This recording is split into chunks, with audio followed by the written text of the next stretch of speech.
త్వరగా కొన్ని విలువైన సంగతులు విందాం. తమ్ముడు బ్లింక్ అవుతుంది సౌండ్, మైక్ ప్రాబ్లమా? త్వరగా కొన్ని విలువైన సంగతులు విందాం.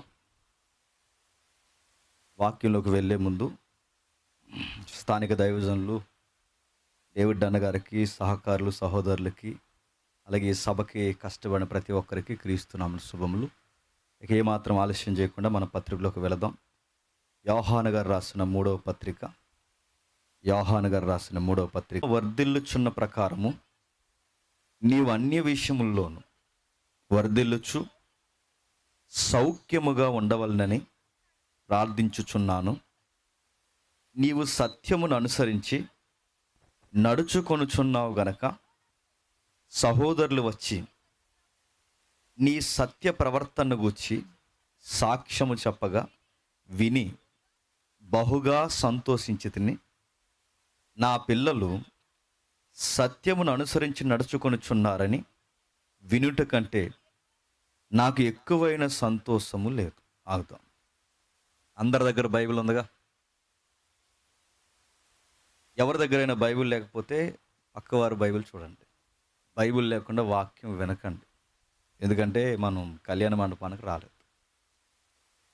ఏం చెబుతున్న బోధకుడు ఏం చెబుతున్నాడో వాక్యాన్ని చూస్తూ వినడం మన క్రైస్తవం యొక్క బాధ్యత. రాయబడిన వాక్యం తెలుగు అక్షరాలు తెలుసు కనుక చదువుకున్నాం.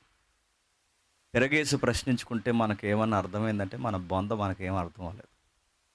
కానీ అర్థమైనట్టు యాక్టింగ్ చేస్తాం. ఏదన్నా ఒక వాక్యాన్ని మనం చదివినప్పుడు ఖచ్చితంగా సందర్భానుసారంగా వాక్యాన్ని నేర్చుకోవాలి. ఎందుకు ఈ వాక్యాన్ని నేర్చుకోవాలంటే ఈ దేవుడు పట్టాన నేర్చుకుంటే కానీ అర్థం కాని దేవుడు ఈయన. మీరు ఏ గుడికి పోతారో, గోపురానికి పోతారో, ఏ యొక్క మూఢనమ్మకాలకు సంబంధించిన విలవేలుపులు కులదైవాలకు దేనికి పోతారో పొండు, కానీ అక్కడికి పోయిన తర్వాత నేర్చుకి బైబిల్ అనే ఒక గ్రంథాన్ని నా చేతుల్లో పెట్టాడు. ఆ గ్రంథాన్ని చదివితేనే ఆయన ఏంటో మనకు అర్థం అవుతాడు. అంటే ఈ గ్రంథాన్ని అక్షర రూపంలో ఆయన పొందుపరిచి భద్రం చేసి నీకు నాకు అనుగ్రహించాడంటే ఆయన గురించి నేర్చుకోవాలి. నేర్చుకోకపోతే ఆయన తెలియడంటే తెలియడు. ఆయన గూర్చి తెలియకపోతే నీకు ఎలా ప్రార్థన చేయాలో తెలియదు. ఆయనను గూర్చి నీకు తెలియకపోతే ఆయనకి ఇష్టం కానివేంటో అవి ఎందుకు చేయకూడదో నీకు అర్థం కాదు. అవి ఎందుకు చేయకూడదో నీకు అర్థం కాకపోతే ఆయన దగ్గర నుంచి నీకు రావాల్సిన ఫలములు కూడా రావు. అంటే ఆయనతో సహవాసం జర్నీ చేయాలి అంటే దానికి ఒకే ఒక సూత్రం, ఆయన ఏంటో నీకు తెలియాలి. ఒక కాపురం సజావంగా సాగాలి అంటే ఒకరినొకరు అర్థం చేసుకోవాలి. వాళ్ళు ఒకరినొకరు అర్థం చేసుకోకుండా ఒక ఆవిడ అందట 30 సంవత్సరాల నుంచి కాపురం చేస్తున్నాను, మా ఆయన నాకు అర్థం అవ్వలేదండి. మరి ఏం చేసావు 30 సంవత్సరాల్లో? వంట వరకు చేసావా? నేను అడుగుతున్నాను. ఒకరినొకరు అర్థం చేసుకోకపోతే ఎడమొఖం పెడమొఖం ఉండి ఒకరికొకరు సఖ్యత సమాధానం లేకుండా ఎలా అయితే ఉంటారో, దేవుణ్ణి గుచ్చి నువ్వు మందిరానికి వచ్చి వస్తున్నానమ్మా వెళ్తున్నామన్నా అంటే కుదరదు. ఈయన గుచ్చి కాస్తంత నీకు తెలియాలి. చాలామందికి ఈ వాక్యం చదివి అలవాటు లేక ఇలాంటి సభల దగ్గరికి, స్పీకర్స్ దగ్గరికి, లేదా మీ పాలకోళ్ళకి బాగా ప్రతి ఒక్కరు ఎక్కడ దిగుతాడు ఏంటో మరి. ఆ దిగున వాళ్ళందరూ వచ్చి మీకు మరి వ్యాపారం బాగుంటుంది ఏంటో నాకు తెలియదు, కానీ ఇక్కడికి వచ్చి మొత్తం అందరూ డిజిటల్ చర్చ్ ఇక్కడే పెట్టాలనుకుంటారు, తైలాభిషేకాలు ఇక్కడే పెట్టాలనుకుంటారు, అట్టిపొల్లు ఇక్కడే పంచాలనుకుంటారు, అంజరూపుల్లు ఇక్కడే పంచాలనుకుంటారు, అన్నీ ఇక్కడే పెడతారు. ఇలాంటి స్పీకర్స్ ఎవరైనా వచ్చినప్పుడు, ఇక్కడికి వచ్చినప్పుడు ఈ పబ్లిక్ అంటే ముఖ్యంగా మీలో అవేర్నెస్ ఉండాలి. ఈ వచ్చినప్పుడు చాలామంది చేసే పని ఏంటంటే, ఇలాంటి స్పీకర్స్ డయాస్ మీద ఉన్నప్పుడు అయిన తర్వాత దగ్గరకు వచ్చి దేవుడు మా గురించి ఏమన్నా మాట్లాడంటే నేను అడుగుతున్నాను, మీ గురించి మాతో ఎందుకు మాట్లాడతాడు? పదే అడిగినప్పుడు మా గురించి ఏమైనా మాట్లాడు, మా గురించి ఇంకా పదే అడిగితే నాలాటోడు ఏమంటాడంటే, ఇక ఏదోటి అడుగుతున్నారు కదా ఏదోటి మాట్లాడని చెప్పేస్తాడు. రేపే చచ్చిపోమని చెప్తాడు. అది నేను అడుగుతున్నాను, ఏం చెప్తాడు? మీ గురించి మాకేం చెప్పడు. అసలు మా గురించి కూడా మాకేమీ మెల్లని స్వరంతో ఏమీ చెప్పడు. అందరికీ చెప్పేది ఏమనుందంటే ఒకే ఒక రైట్ వ్యూ ఒకటే, అదే బైబిల్. ఆ బైబిల్ని చదవాలి. ఆ బైబిల్ని చదవకుండా మనం కేవలం తన్మయత్నంతోనో, కేవలం తాంత్రికంగానో, కేవలం ట్రెడిషనల్గానో వచ్చి మీరు కూర్చొని వెళ్ళిపోతే దాని వలన మీ జీవితాలకి ఒరిగేదేమి ఉండదు. కాస్త బైబిల్లో ఏముందో తెలియాలి. ఒక వచనాన్ని మనం చదివామంటే దానికి ఒక సందర్భం, చరిత్ర, రచయిత, ఉద్దేశము, ఆ ఉద్దేశాలు నువ్వు అర్థం చేసుకుంటూ దాన్ని జాగ్రత్తగా వింటే ఆ వాక్యంలోంచి దేవుడు నీతో మాట్లాడతాడు. ఎలా? మీకు అర్థం అవ్వలేదని నాకు అర్థమైంది. ఎలా మాట్లాడతాడు? ఎలా మాట్లాడతాడంటే, నీ సంసారంలో ఏదో బాధలుంటాయి.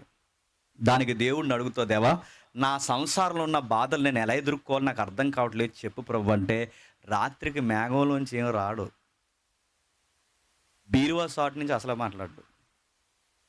మేడ మీదకెళ్ళి ఏదో తెల్లగా ఏమీ కనబడదు. నా సంసారం ఏంటి ప్రభు అని నువ్వు గోదావరి గొట్టు నిలబడినా కనబడ్డు, అసలే పొంగిపోయిందంట. వెళ్ళకండి. ప్రమాద హెచ్చరిక ఇప్పుడే ఇచ్చారు. మొదటి ప్రమాద హెచ్చరిక 2, 3 ఎగరేస్తున్నారు, ఒకటి 1 by 1. మీరు గోదావరి గొట్లకి వెళ్ళినా, కొండలకి వెళ్ళినా, గుట్లకి వెళ్ళినా అలా ఆయన సౌండ్ వినబడదు. యవనస్తుడిగా ఉన్నావు, నీకేదో లస్ట్ ఉంది. యవనస్తుడిగా ఉన్నావు, నీకేదో తెలియని తన్మయత్నం ఉంది. యవనస్తుడిగా ఉన్నావు, నిన్నేదో లాగుతుంది చీకటి. ఆ చీకటి నుంచి నువ్వు బయటికి రావాలంటే, దేవుడా నాతో మాట్లాడంటే ఒక వెలుగొచ్చి కుమారుడా రా అండో. మరి ఎలా చెప్తాడు? యవనస్తుడిగా వాడికి ఎలా చెప్తాడు? సంసారం నలిగిపోతున్న ఈ తల్లికి ఎలా చెప్తాడు? వ్యాపారంలో కొట్టిమిట్టాడిపోయి అడ్డదారులు తొక్కి తొక్కి అప్పుల పాలైపోయి బతకాలో ఉండాలో తెలియక సూసైడ్ చేసుకోవడమే మంచిదనుకునే జీవితం మీద ఎరక్తు పుట్టి నీతో ఎలా మాట్లాడతాడు? అందరికి ఒకే ఒక సొల్యూషన్ వాక్యం ద్వారా మాట్లాడతాడు. ఎలా మాట్లాడతాడో? నువ్వు సంసారంలో నలిగిపోతున్నావుగా, సంసారంలో నలిగిపోతున్న నీకు దేవుడు ఎలా మాట్లాడతాడంటే, నీలాగే ఆల్రెడీ సంసారంలో నలిగిపోయిన తల్లులు బైబిల్లో ఉన్నారు. ఆ ఉన్నవారిని దేవుడు ఎలా వాదార్చాడో నువ్వు చదివితే, ఆ చదివిన సందర్భం నీకు అర్థమైతే, అందులో నుంచి దేవుడు నీకు ఒక ధైర్యం ఇస్తాడు. ఆ ధైర్యం ఏంటంటే, ఆ రోజు వారిని వాదార్చిన దేవుడు, ఆ రోజు వాళ్ళ సంసారాలను చక్కబెట్టిన దేవుడు ఈరోజు నీ సంసారం కూడా చక్కబెడతాడు. అది మాట్లాడడం అంటే. అంతేగాని నీకు ఇలా కొడితే రేషన్ కార్డు వచ్చినట్టు ఏం వాక్యం రాదు, గుర్తుపెట్టుకోండి. మధ్యలో తీస్తున్నారు ఇలా కొట్టి, అలా తీయకూడదు. నువ్వు యవనస్తులు అయితే నీలాగే యవనస్తుల జీవితాల్లో ఉండి వారి జీవితాలను నిష్ఠాగరిష్టగా ఎలా కట్టుకున్నారో అలాంటి యవనస్తుల జీవితాలు బైబిల్లో ఉన్నాయి. వాళ్ళని ఆదరించిన దేవుడు, చీకట్లో పడకుండా వాళ్ళని కాపాడిన దేవుడు నిన్ను కూడా కాపాడుతాడని ఆ సందర్భాన్ని చదివితే నీతో మాట్లాడతాడు. దేవుడు ఎలా మాట్లాడతాడో ప్రత్యేకించి మా ద్వారా మీకేదో రాత్రి ఏదో చెప్పడు, మీకేదో మెల్లన స్వరం వినబడదు. ఎలా మాట్లాడతాడు అంత్యకాలంలో అంటే వాక్యం ద్వారా మాట్లాడతాడు. ఆ వాక్యాన్ని చదువుతున్నప్పుడు వాక్యాన్ని అర్థం చేసుకుంటూ చదవాలి. దాన్ని అర్థం చేసుకోకుండా చెప్పార్థం అవుతుంది. బైబిల్తో ఒక ప్రమాదం ఉంది. ఏ వాక్యం అయితే రక్షిస్తాదో ఆ వాక్యాన్ని అపార్థం చేసుకుని దానిలో కలిపినా తీసినా ఏమన్నాడు చెప్పండి, ఎఫెక్ట్ అవుతారన్నాడు. ఇందులో ఉన్న డిసీజులు అన్నీ రప్పిస్తానన్నాడు. అంటే ఇందులో ఉన్న వ్యాధులు ప్రమాదాలని మీ మీద తెస్తాను. అంటే ఇది తెలిస్తే తెలుసు, తెలియకపోతే తెలియదు. ఈ వాక్యంతో ఎటకారాలు ఆడడానికి, నీ ఇష్టం వచ్చినట్టు ఉపయోగించుకోవడానికి, నీ క్యాలెండర్ల మీద, కార్డుల మీద, నీ గుమ్మాల మీద నీకు నచ్చినట్టు ఇన్కమింగ్ వచనాలు రాసుకోవడానికి కుదరదు. మరి ఏం చేయాలి? అర్థం చేసుకుంటూ చదవాలి. అలా అర్థం చేసుకుంటూ చదివితే ఈ వాక్యము నీకు జీవము, సమృద్ధిని, సమాధానమును ఈ వాక్యం నీకు అనుగ్రహిస్తుంది. ఇప్పుడు మనం చదివాం. ఏంటి అసలు దీని సందర్భం ఏంటంటే, ఈ వాక్యాన్ని రాసిన వ్యక్తి ఒక పెద్ద ఆయన. ఎవరు ఆ పెద్ద ఆయన అంటే, ఈయన సంఘాల పట్ల అనుభవం ఉన్న వ్యక్తి. పైగా ఈయన సంఘాల పట్ల అనుభవం ఉన్న వ్యక్తే కాదు, సంఘాలలో ఉన్న విశ్వాసులు ఎవరిని ఎలా గైడ్ చేయాలో పర్సనల్ కౌన్సిలింగ్ కూడా బాగా ఎరిగిన వ్యక్తి ఈయన. పైగా ప్రాబ్లమ్స్ సంఘానికి ఎక్కడెక్కడి నుండి వస్తాయో ఆ ప్రాబ్లంని నొక్కి, అంటే దాన్ని పిన్ పాయింట్తో సహా ఆయన కార్నర్ చేసి, ఈ ప్రాబ్లంను మనం సరిగ్గా హ్యాండిల్ చేయకపోతే సంఘమే ఎగిరిపోద్దని సూక్ష్మంగా చూడగలిగే జ్ఞానవంతుడైన పెద్ద ఆయన పేరు యోహాను. 12 మంది శిష్యులు ప్రభు అయిన యేసుక్రీస్తు వారికి తెలుసు. ఆ 12 మంది శిష్యులుంటే 12 మంది శిష్యుల్లో 11 మంది లెక్క ఒకటి, ఈ ఒక్క ఆయన లెక్క ఒకటి. అంటే 11 మంది ప్రభు అయిన యేసుక్రీస్తు వారితో ఉండేవారు, ప్రభు అయిన యేసుక్రీస్తు వారితో తినేవారు, ప్రభు అయిన యేసుక్రీస్తు వారితో నిద్రపోయేవారు. కానీ వీళ్ళందరికన్నా ఒక అడుగు ముందుకెళ్ళి ప్రభు అయిన యేసుక్రీస్తు రొమ్ముల మీద చాలా క్లోజ్గా ఆనుకుని ఒకే ఒక్క శిష్యుడు ఎవరు చెప్పండి? యోహాను గారు. అంటే అందుకే చరిత్రకారులు కూడా ఏమంటారంటే, యోహాను గారిని చూసినా యేసుక్రీస్తు వారిని చూసినా ఇద్దరు ఒకలాగే కనబడేవారంట. అంటే లాంగ్ హెయిర్ కానీ, ఆయన డ్రెస్ కోడ్ కానీ వాళ్ళు చూస్తున్నప్పుడు ఇద్దరు ఒకలాగా. అందుకే శిష్యుల్లో చాలామంది యేసుక్రీస్తు వారిని పోలే ఉండేవారట. అందుకే ఇస్కరియోతు యోధ ఖైదీలు లేదా ఇస్కరియోతు యూద ముద్దాయిల్ని ఖైదీల్ని పట్టుకోవడానికి పోలీసులు వస్తున్నప్పుడు వాళ్ళకి ఐకాన్ చూపించడానికంటే ఇది గుర్తు సైన్ ఇదని చెప్పడానికి కన్ఫ్యూజ్ అయిపోతారేమో ఒక ముద్దెట్టాడు చూసారా. ఎందుకు ముద్దు పెట్టాడు? యోహాను కానీ ప్రభు అయిన యేసుక్రీస్తు వారు కానీ మరికొంత శిష్యులు ఉన్నారు, వీళ్ళందరూ ఇంచుమించు ఒకలాగే ఉండేవారట. ప్రభు అయిన యేసుక్రీస్తు వారికి బాగా హృదయానికి దగ్గరకు ఉండే వ్యక్తి ఎవరైనా ఉన్నారంటే యోహాను గారట. యోహాను గారు 11 మంది శిష్యులు చనిపోయినా చిట్ట చివరి వరకు ఎక్కువ కాలం సుదీర్ఘకాలం బతికిన ఒకే ఒక వ్యక్తి యోహాను గారు. పైగా ఈయనకి గవర్నమెంట్ వ్యతిరేకమైంది, మత పెద్దలు వ్యతిరేకమయ్యారు, సంఘంలో అంతర్గత యుద్ధాలు ప్రారంభమై సంఘ పెద్దల్లో ఉన్న కొంతమంది వంకర పెద్దలు కూడా ఈయనకి వ్యతిరేకమయ్యారు. చివరికి ఈయన చంపాలని చాలాసార్లు ప్రయత్నం చేసినా వాళ్ళనుకుంటే చనిపోలేదు, కానీ ప్రభు అనుకున్నప్పుడే చనిపోయారు. అంటే సంఘ చరిత్ర చెబుతుంది 11 మంది అంటే ఎంపిక చేయబడిన శిష్యులతో కలిపి 11 మంది శిష్యులు హతసాక్షులైన ఒకే ఒక్క సాక్షి మాత్రం బాగా వినండి, చిట్ట చివరి వరకు ఆయన నిలబడి సుదీర్ఘకాలం బ్రతికి వృద్ధాప్యమందు మరణించిన ఒకే ఒక్క శిష్యుడు యోహాన్ అంటారు సంఘ చరిత్రలో. ఏది ఏమైనా గొప్పగా ఈయన చేసింది ఏంటంటే సుమారు రైటింగ్ విషయం మాట్లాడుకుంటే 5 పుస్తకాలు రాశాడు. ఎన్ని? 5. ఆ 5 పుస్తకాలు మనకు తెలుసు. ఒకటి యోహాను సువార్త, 3 పత్రికలు, ఒకటి ప్రకటన గ్రంథం. ఈయన రాసిన శైలి వేరు, విధానం వేరు. ముఖ్యంగా యోహాను సువార్త రాసిన విధానం గ్రీకుల తత్వజ్ఞానాన్ని ఎండగట్టడానికి, గ్రీకుల మైథాలజీ ఏదైతుందో వాళ్ళ దేవుడు దేవుడు దేవుడని ఎలుక్కు పేరెడతారే, వెలుగు, వెలుగే దేవుడు, దేవుడే వెలుగు అంటారు. ఇప్పుడు కొంత ఫిలాసఫీ సొసైటీలో వెలుగే దేవుడు దేవుడే వెలుగని, ఈ వెలుగని చచ్చిపోతున్న గ్రీక్ ఫిలాసఫీకి గొడ్డల పెట్లా కొట్టేవరే వెలుగంటే దేవుడు కాదు, దేవుడు అంటే వెలుగు అనేసుకోకండి. ఒక వెలుగు ఈ భూమి మీదకి వచ్చింది. ఆ వెలుగు సశరీరుడిగా ఇలలోనికి సంచరించిన ఆయన పేరు నజరేయుడైన యేసుడని మేధావుల్ని హెచ్చరించడానికి రాసిన సువార్తే చెప్పండి యోహాను సువార్త. రెండవది పత్రిక రాశాడు, మొదటి యోహాను పత్రిక. ఆ మొదటి యోహాను పత్రిక ఎందుకు రాశాడు? విశ్వాసులుగా తోటి విశ్వాసం నీకు చూడడం రాకపోతే నీ ఆరాధన అనవసరం అన్నాడు ఆయన. నువ్వు విశ్వాసిగా సహోదరుని ప్రేమించకపోతే నీ ప్రార్థన జవాబు లేని ప్రార్థన అన్నాడు. ఒక విశ్వాసిగా నువ్వు ఇతరులను ప్రేమించకపోతే దేవుణ్ణి ప్రేమిస్తానని చెప్పుకునే అబద్ధికుడు అన్నాడు నేను. ఇంకేం చెప్పాడు? ఇదిగో ఒక తోటి విశ్వాసి పట్ల నువ్వు గౌరవపదంగా ప్రవర్తించకపోతే ఎదుటి సహోదరుని ప్రేమించడం రాని నీకు కనబడిన దేవుని ప్రేమిస్తానని చెప్పడం అబద్ధాల భుజాల మీద వేసుకుని తిరుగుతున్నావు అన్నాడు. అంటే మొదటి పత్రిక ఎందుకు రాశాడంటే పొరుగు వారితో నైబర్స్తో నీకు లవ్ లేనప్పుడు, అంటే పొరుగు వారిని నువ్వు ప్రేమించలేనప్పుడు నీ భక్తి ఎవరికి కావాలి, నీ ప్రార్థన ఎవరికి కావాలి, నీ పదవంతి ఎవరికి కావాలి, నువ్వు దేవుడికి ఇచ్చేది ఎవరికి కావాలి? ముందు నీ కళ్ళ ముందు కనబడుతున్న వాడికి గుప్పుడు మెతుకులు పెట్టు, బట్టివు, వాడిని ప్రేమించు. కనబడే సహోదరుని ప్రేమించలేని నీవు కనబడిన దేవుడిని ఎలా ప్రేమిస్తున్నావని ప్రశ్నించి రాసిన పత్రిక చెప్పండి మొదటి పత్రిక. రెండో పత్రిక ఏం రాశాడు అంటే దుర్బోధల విషయంలో జాగ్రత్త. అక్కడ ఒక పెద్దావిడ ఉన్నారు, కొంతమంది పెద్దావిడ ఉన్నారంటారు, లేదా సంఘాన్ని అలంకారంగా పెద్దావిడితో పోల్చి అంటారు. ఏదైనా ఇప్పుడు మనకు డిబేట్ కాదు, కానీ ఒక పెద్దావిడికి అడ్రస్ చేస్తూ రాశాడు, తోటి పెద్దనైన నేను. పెద్ద ఇంటి ఆ అమ్మగారు ఎవరైతే ఉన్నారో పెద్ద అయిన అమ్మకి నేను శుభమని చెప్పి రాయినదేమనగా, మీ దగ్గరున్న సంఘానికి ఒక హెచ్చరిక చెప్పండి. ఆ హెచ్చరిక ఏంటంటే కొన్ని దుర్బోధలు ఏరంగం చేస్తున్నాయి అన్నాడు. ఆ దుర్బోధలు చేస్తున్న వాళ్ళు ఏం చేస్తున్నారు? వాళ్ళ ఇంటింటికి వచ్చి వాళ్ళ ప్రేమతో కుశల ప్రశ్నలు అడిగి వాళ్ళు చాలా సాహసక్యంగా దగ్గరకు వచ్చి వాళ్ళు ఏం చేస్తారంటే దుర్బోధ జాగ్రత్తగా ఎక్కిస్తారు. వాళ్ళకి మీరు చెప్పండి, అరే సహోదరులేగా, ఇప్పుడు మొదటి పత్రికలు అందరినీ ప్రేమించమన్నాడు కదని, పొరుగు వాడిని ప్రేమించమన్నాడు కదని, ఆ ప్రేమించే వచనాన్ని తెచ్చి ఈ దుర్బోధలు చేస్తున్న వారి దగ్గర పెట్టొద్దు. అందరినీ ప్రేమించమని చెప్పిన నేనే రెండో పత్రిక మరొక సంఘానికి రాస్తూ ఆయన ఏమన్నాడంటే, దుర్బోధ చేస్తున్నాడు ప్రేమించడం కాదు, కనీసం వాడు గుడ్ మార్నింగ్ కూడా చెప్పొద్దు అన్నాడు. గుడ్ మార్నింగ్ కాదు, కనీసం వాడు టీ కాఫీలు కూడా ఇవ్వద్దన్నాడు. అసలు ఆడి వైపు చూడొద్దు, ఎందుకంటే వీడి ప్రమాదం మనకు లోకంలో నష్టం జరుగుద్దో లేదో నాకు తెలియదు, కానీ వీడు మన ఆత్మీయ జీవితానికే భంగపరిచి నష్టం కలిగించే వ్యక్తి. అలాంటోడుతో కనీసం రోడ్డు మీద కూడా మాట్లాడొద్దు. అలాంటి వారి విషయంలో మీరు అసలు కలగజేసుకోవద్దు, అలాంటి వారిని పిలవద్దు, వాళ్ళకి గుడ్ మార్నింగ్ చెప్పొద్దు, ఇంట్లోకి చేర్చుకోవద్దు, వాడికి వందన వచనం కూడా చెప్పొద్దు. అంటే దుర్బోధ విషయంలో అంత సీరియస్గా ఉండాలంటే ఉండాలి. ఇటీవల కాలంలో నిజంగా పాలకొల్లు సహవాసంలో ఉన్న దైవజనులందరూ కలిసి కొంతమందిని అడ్డగిస్తారు. మంచి పద్ధతి, నిజంగా చెప్తున్నాను. సత్యం చెబుతున్న వారిని ఎప్పుడు ఏ రోజు ఈ స్థానిక ప్రాంతం అడ్డగించలేదు. ఈ సభ ఎందుకు జరుగుతుందో మాకు చెప్పకుండా నేను ఎప్పుడు అడగలేదు. కానీ కొంత వ్యాపారం చేయడానికి వస్తున్న వ్యక్తులు మీరు అడిగి కడుగుతున్నారు చూసారా.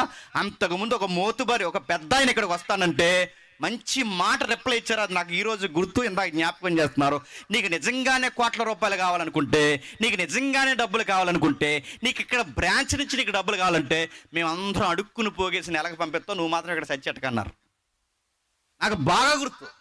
నేను అడుగుతున్నాను, అద్దరిపోయి ఆన్సర్ ఇచ్చారు. మళ్ళీ చెప్తున్నాను, అమ్మేవాడు, పళ్ళు అమ్మేవాడు, ఇంకేమున్నాయి ఈ ఏవో అమ్ముతున్నారుగా, ఈ పళ్ళు అమ్మేవాడు, అట్టి పళ్ళు అమ్మేవాడు కానీ ఇంకెవరున్నారు, ఇంకేముంది అంజూర పళ్ళు అమ్మేవాడు కానీ, తైలాలు కొట్టే వాళ్ళందరినీ ఏ ఏరియాలో అయినా కార్నర్ చేస్తున్నారు లేదో నాకు తెలియదు. కానీ ఒక సంఘం అంతా, అంటే ఒక సంఘాల నాయకులందరూ ఏకమై మిగిలిన ప్రాంతాల్లో అడ్డగిస్తున్నారు లేదో నాకు తెలియదు. కానీ పాలకొల్లో మాత్రం ఎవడైనా అడుగెట్టాలంటే మాత్రం 70 సార్లు ఆలోచించుకోవాల్సింది. ఎందుకంటే దమ్మున్న సేవకులు ఎంతో కొంత ఇక్కడ ఉన్నారు.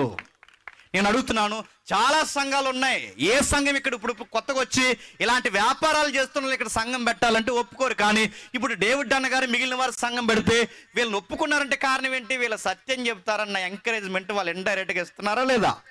అంటే దీన్ని బట్టి మనకు అర్థమవుతుంది.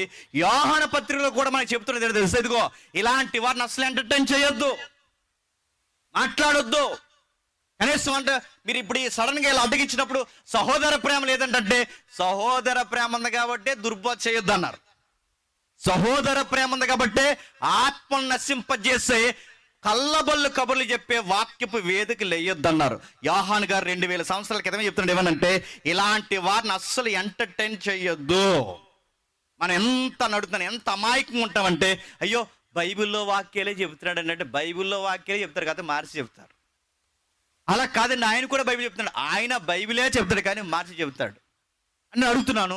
వాక్యం విషయంలో ఇంత సీరియస్గా ఉండాలంటే ఉండాలి. యోహాను గారు 2వ పత్రిక అదే రాశాడు, ఎవరితో పడితే వాళ్ళతో మాట్లాడొద్దు, ఎవరితో పడితే వాళ్ళ బోధలు వినొద్దు. ముఖ్యంగా మరో బోధ ఉంది, ఇది సాప కింద నీరులో పాగుతుంది, అలాంటి వారు కనబడితే అడుగుతున్నాను. అలా టీ కాఫీలు కాదు, కనీసం రోడ్డు మీద కూడా రానివ్వకుండా. అదో దుర్బోధ చెప్పిన హైపర్ గ్రేస్ అని తిరుగుతుంది.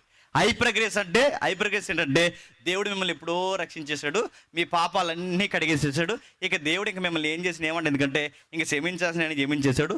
చంటిపిల్ల ముద్దు చేస్తే తల్లికి ఎలా చంటిపిల్ల తప్పు చేస్తే తల్లికి ఎలా ముద్దుకుంటుందో, ఇంక మనం ఏ తప్పు చేసినా దేవుడు గట్ట చెప్పండి మూతు పగలు కూడా ఇతడు ఇలా బోధలు చేశారంటే ముద్దుగా ఉండదు. మళ్ళీ చెప్తున్నాను, నడుమేర కూడా ఇతడు ఏమనుకుంటున్నారు. అడుగుతున్నాను, ఇలాంటివన్నీ అంటే హైప్రగస్ అంటే దేవుడు కృప ఇచ్చేశాడు, ఇక ఏమి చేయడు, ఎప్పుడో మనం రక్షింపడిపోయాం, మన రక్షణ మాత్రం పోదు. అప్పుడప్పుడు మనం తప్పులు చేస్తే దేవుడు చూసి చూడనట్టు మనం చూసి మనల్ని అలా సరి చేస్తాడు, సరి చేయడు, నారద ఎత్తాడు. మళ్ళీ చెప్తున్నాను, ఇలాంటి బోధ ఒకటి ఉంది. నేను అడుగుతున్నాను, ఇలాంటివన్నీ ఎన్నో ఉన్నాయి. ఇలాంటి దుర్బోధల విషయంలో జాగ్రత్త. అంటే మొదట సువార్త ఏమో ఆ గ్రీకుల ఫిలాసఫీని ఎదిరించి ప్రభువే దేవుడని నిరూపణతో రాసింది మొదటి సువార్త. 2వ పత్రిక ఎందుకు రాశాడంటే బాగా వినండి, 2వ పత్రిక ఎందుకు రాశాడంటే దుర్బోధలతో జాగ్రత్త. ఇప్పుడు 3వ పత్రిక ఎందుకు రాశాడు? 3వ పత్రిక సంఘంలోనట బాగా వినండి, సంఘానికి ప్రమాదం రాజకీయం వలన ఎంత ప్రమాదం ఉందో, సంఘానికి ప్రమాదం బయట దుర్బోధల నుంచి ఎంత ప్రమాదం ఉందో, సంఘానికి ప్రమాదం మత ఉన్మాదుల చేత ఎంత ప్రమాదం ఉందో, సంఘానికి ప్రమాదం లోపల కొంతమంది ఉంటారట, వాళ్ళ వల్ల కూడా సంఘానికి చాలా ప్రమాదం అంట. అంటే ఏం రాస్తున్నాడు ఈ పత్రికలో? ఏవో సున్నితమైన విషయాలు ఉన్నాయి. ఏం రాస్తున్నాడు ఒకసారి ముందుకెళ్దాం. ఒకసారి ఆ మొదటి వచనం చదవండి. పెద్దనైన నేను సత్యమును బట్టి ప్రేమించు ప్రియుడైన గాయనకు శుభమని చెప్పి రాయినదేమనగా, నీ ఆత్మ వర్ధిల్లుచున్న ప్రకారము. ఇప్పుడు చెప్పండి, సత్యమును బట్టి ప్రేమించుచున్న ప్రియుడికి. ఇప్పుడు చెప్పండి, మనం ఎవరినైనా ప్రేమించాలంటే ఆ ప్రేమలో ఏముండాలట? సత్య సంబంధమైన ప్రేమ ఉండాలట. అంటే ఇతర సత్య సంబంధ కాదా? దేవుడు ప్రేమించమన్నాడు కదా, నీ భోజనాలు వెళ్ళిపోకుండా ఇప్పుడు సీజన్ జరుగుతుంది అని అడగండి డీటెయిల్గా. దేవుడు ప్రేమించి మొత్తం మా పండగ మీరు అంటే అందరికి సాంబార్ అయిపోద్ది అనుకుంటున్నారు. మళ్ళీ చెప్తున్నాను, ఎదుటోడాడు ప్రేమ విందులకు వెళ్ళు. మళ్ళీ చెప్తున్నాను, వాడి కార్యక్రమం అంటే వాడి యొక్క ఇంట్లో జరిగే శుభకార్యాలు ఏమన్నా వెళ్ళు. కానీ కొన్ని కార్యక్రమాలు ఉంటాయి, వాళ్ళకి సంబంధించిన నమ్మకాలు, వాళ్ళ యొక్క ఫిలాసఫీలు, వాళ్ళ యొక్క మూలాలు కొన్ని ఉంటాయి, వాటిలోకి మాత్రం మమ్మల్ని ఇన్వాల్వ్ చేయకరా అని చెప్పంటే, నువ్వు ప్రేమించే ప్రేమ కూడా ఏ కొలతను దాటిపోకూడదో తెలుసా? సత్యం దాటిపోకూడదు. అంటే నీ ప్రేమ కానీ, నీ స్నేహము కానీ, నీ బంధాలు కానీ, ప్రతి దాన్ని దేన్ని మనం బేస్ చేసుకుని ఎదుటి వాళ్ళతో మనం డీలింగ్స్ పెట్టుకోవాలి? సత్యం. లేదండి వాడు దేవుడు మాత్రం నమ్మను కానండి, ఆడి మాత్రం నాకు బెస్ట్ ఫ్రెండ్ అన్నావండి. అసలు నేను అడుగుతున్నాను, ఆడు నీకు బెస్ట్ ఫ్రెండ్ ఎలా అయ్యాడురా? నువ్వు తేడగడవా? అడుగుతున్నా, ఎలా బెస్ట్ ఫ్రెండ్ అయ్యాడు? నీకు బెస్ట్ ఎవడవ్వాలి? నీలాగా వాక్యం అంటే ఇష్టం ఉన్నవాడు నీకు బెస్ట్ అవ్వాలి. నేను అడుగుతున్నా, నీకు స్నేహితుడు, ప్రాణ స్నేహితుడు ఎలా అవ్వాలి? నీలాగా వాక్యం కొరకు పిచ్చెక్కిపోయేవాడు ఆడికి అలా ప్రాణ స్నేహితుడు అవ్వాలి. అరే నువ్వు రోజు చర్చిలో కనబడి, రోజు సహవాసాల్లో కనబడి, రోజు సభల్లో కనబడి ఆడి నీకు ఫ్రెండ్ అయ్యాడంటే నీకు ఇంకొక లైఫ్ ఏమైనా ఉందరా? డౌట్ అవుతుంది. అందుకే యోహాన్ గారు చెప్తున్నారు, ఏమని చెప్తున్నారంటే, సత్యమును బట్టే నేను ఈ గాయిని నేను ఎలా ప్రేమిస్తానంటే, సత్య సంబంధమైన కుమారుడు. ఆ అబ్బాయిని చూస్తే సత్యము కొట్టొచ్చినట్టు కనబడుతుంది. అంటే వాక్యమే ఊపిరిగా, వాక్యమే మాటగా, వాక్యమే జీవితంగా బతుకుతున్న అబ్బాయి, ఆ అబ్బాయిని చూస్తే సత్యము గుర్తొస్తుంది. అందుకే ఆ అబ్బాయిని సత్యమును బట్టి ప్రేమిస్తున్నాను అతన్ని కార్నర్ చేస్తూ, అంటే అడ్రస్ చేస్తూ రాస్తున్నాడు. ప్రియుడా, నీ ఆత్మ వర్ధిల్లుచున్న ప్రకారము నువ్వు అన్ని విషయములలో వర్ధిల్లుచు సౌఖ్యముగా ఉండవలనని ప్రార్థించుచున్నాను. ప్రియుడా, ఎవరైతే ఉన్నాయని రాస్తున్నాడు. డియర్, నీకో విషయం రాస్తున్నాను. ప్రియుడా, నీ ఆత్మ వర్ధిల్లుచున్న ప్రకారం అంటే నువ్వు ఆత్మీయ స్థితిలో చాలా బాగున్నావు. ఇప్పటికిప్పుడు కన్ను మూస్తే అబ్రహాము రొమ్మును ఆనుకోవడానికి వెళ్ళిపోతావు. నువ్వు అన్ని విషయంలో వర్ధిల్లాలంటే అక్కడ ఒక మాట ఉంది, వ్యాఖ్యానంలో ఏముందంటే, ఈయన ఆత్మీయంగా చాలా బాగున్నాడు కానీ శారీరకంగా ఏదో ఆయనకి బలహీనత అంటే ఏదో డిసీజ్, అంటే ఏదో రోగం ఉందంట. అందుకే యోహాన్ గారు అంటున్నారు, నువ్వు ఆత్మీయంగా ఎంత బలంగా ఉన్నావో శారీరకంగా కూడా అన్ని విషయంలో నువ్వు బలంగా ఉండాలని కోరుకున్నాను. అన్ని విషయాలు అన్నాడంటే ఏమై ఉంటుందని సంఘ రచయితలు గ్రహించి రాసింది ఏంటంటే, ఆయనకి ఏదో శరీరంలో ఏదో ప్రాబ్లం ఉందంట. అది కూడా నీకు బాగా అయిపోవాలని నేను కోరుకుంటున్నాను సహోదరుడా. నీలో కొన్ని మెచ్చుకోవాల్సిన విషయాలు ఉన్నాయి, బాగా వినాలి. సంఘంలో ఎవరు ఎలా వ్యవహరించాలో నేర్పించే పత్రిక ఇది మొదటి వార్షికోత్సవంగా మళ్ళీ చెప్తున్నాను. నెక్స్ట్ వార్షికోత్సవం జరిగే సమయానికి ఎవరు ఎలా వ్యవహరించాలో ఒక మోడల్ చూపించే పత్రిక ఇది సంఘ వార్షికోత్సవం కనుక సంఘానికి సంబంధించిన విషయాలు మాట్లాడాలి. సంసార విషయాలు మాట్లాడితే ఏది ఒట్టిదైపోద్ది. ఇప్పుడు సంఘ విషయాలే మనం మాట్లాడుతున్నాం, అదే అర్థం చేసుకుని అదే మైండ్లోనే మాట్లాడండి. ప్రియుడా, నీ ఆత్మ వర్ధిల్లుచున్న ప్రకారము నువ్వు అన్ని విషయంలో వర్ధిల్లుచున్న సౌఖ్యము ఉండవాలని ప్రార్థించున్నాను. అంటే నీ గురించి నేను నా ప్రార్థనలో వ్యక్తిగతంగా జ్ఞాపకం చేసుకున్నాను. ఓ కాపరకు ఉండాల్సిన గొప్ప లక్షణాలు ఏంటి చెప్తున్నా. ఇలాంటి వ్యక్తులు అంటే సత్యమే ఊపిరిగా బతుకుతున్న కొంతమంది సంఘంలో ఉంటారు. వాళ్ళ సత్యం కొరకు బ్రతుకుతారు. వాళ్ళని ఖచ్చితంగా పాస్టర్ గారు లేదా స్థానిక దైవజనుడు పెద్ద ఎవరైతే ఉన్నాడో వాళ్ళ పేర్లు గుర్తుపెట్టుకుని మరీ ప్రార్థన చేయాలంట. నేను అడుగుతున్నాను, ఈరోజు ప్రార్థన చేసే దైవజనులు గుర్తుపెట్టుకుని చెప్పకపోయినా ఇలాంటి సత్య సంబంధమైన వ్యక్తుల కొరకు ప్రార్థన చేసే దైవజనులు ఉన్నారా? ఎమ్మెల్యే గారిలా నడుతున్నాడు పాస్టర్ గారు ఈ మధ్య. ఆయన వస్తుంటే అడుగుతున్నాను, ఎమ్మెల్యే గారు వచ్చినట్టు ఎమ్మెల్యే గారు వెనకాల 10 మంది వచ్చినట్టు వస్తున్నారు.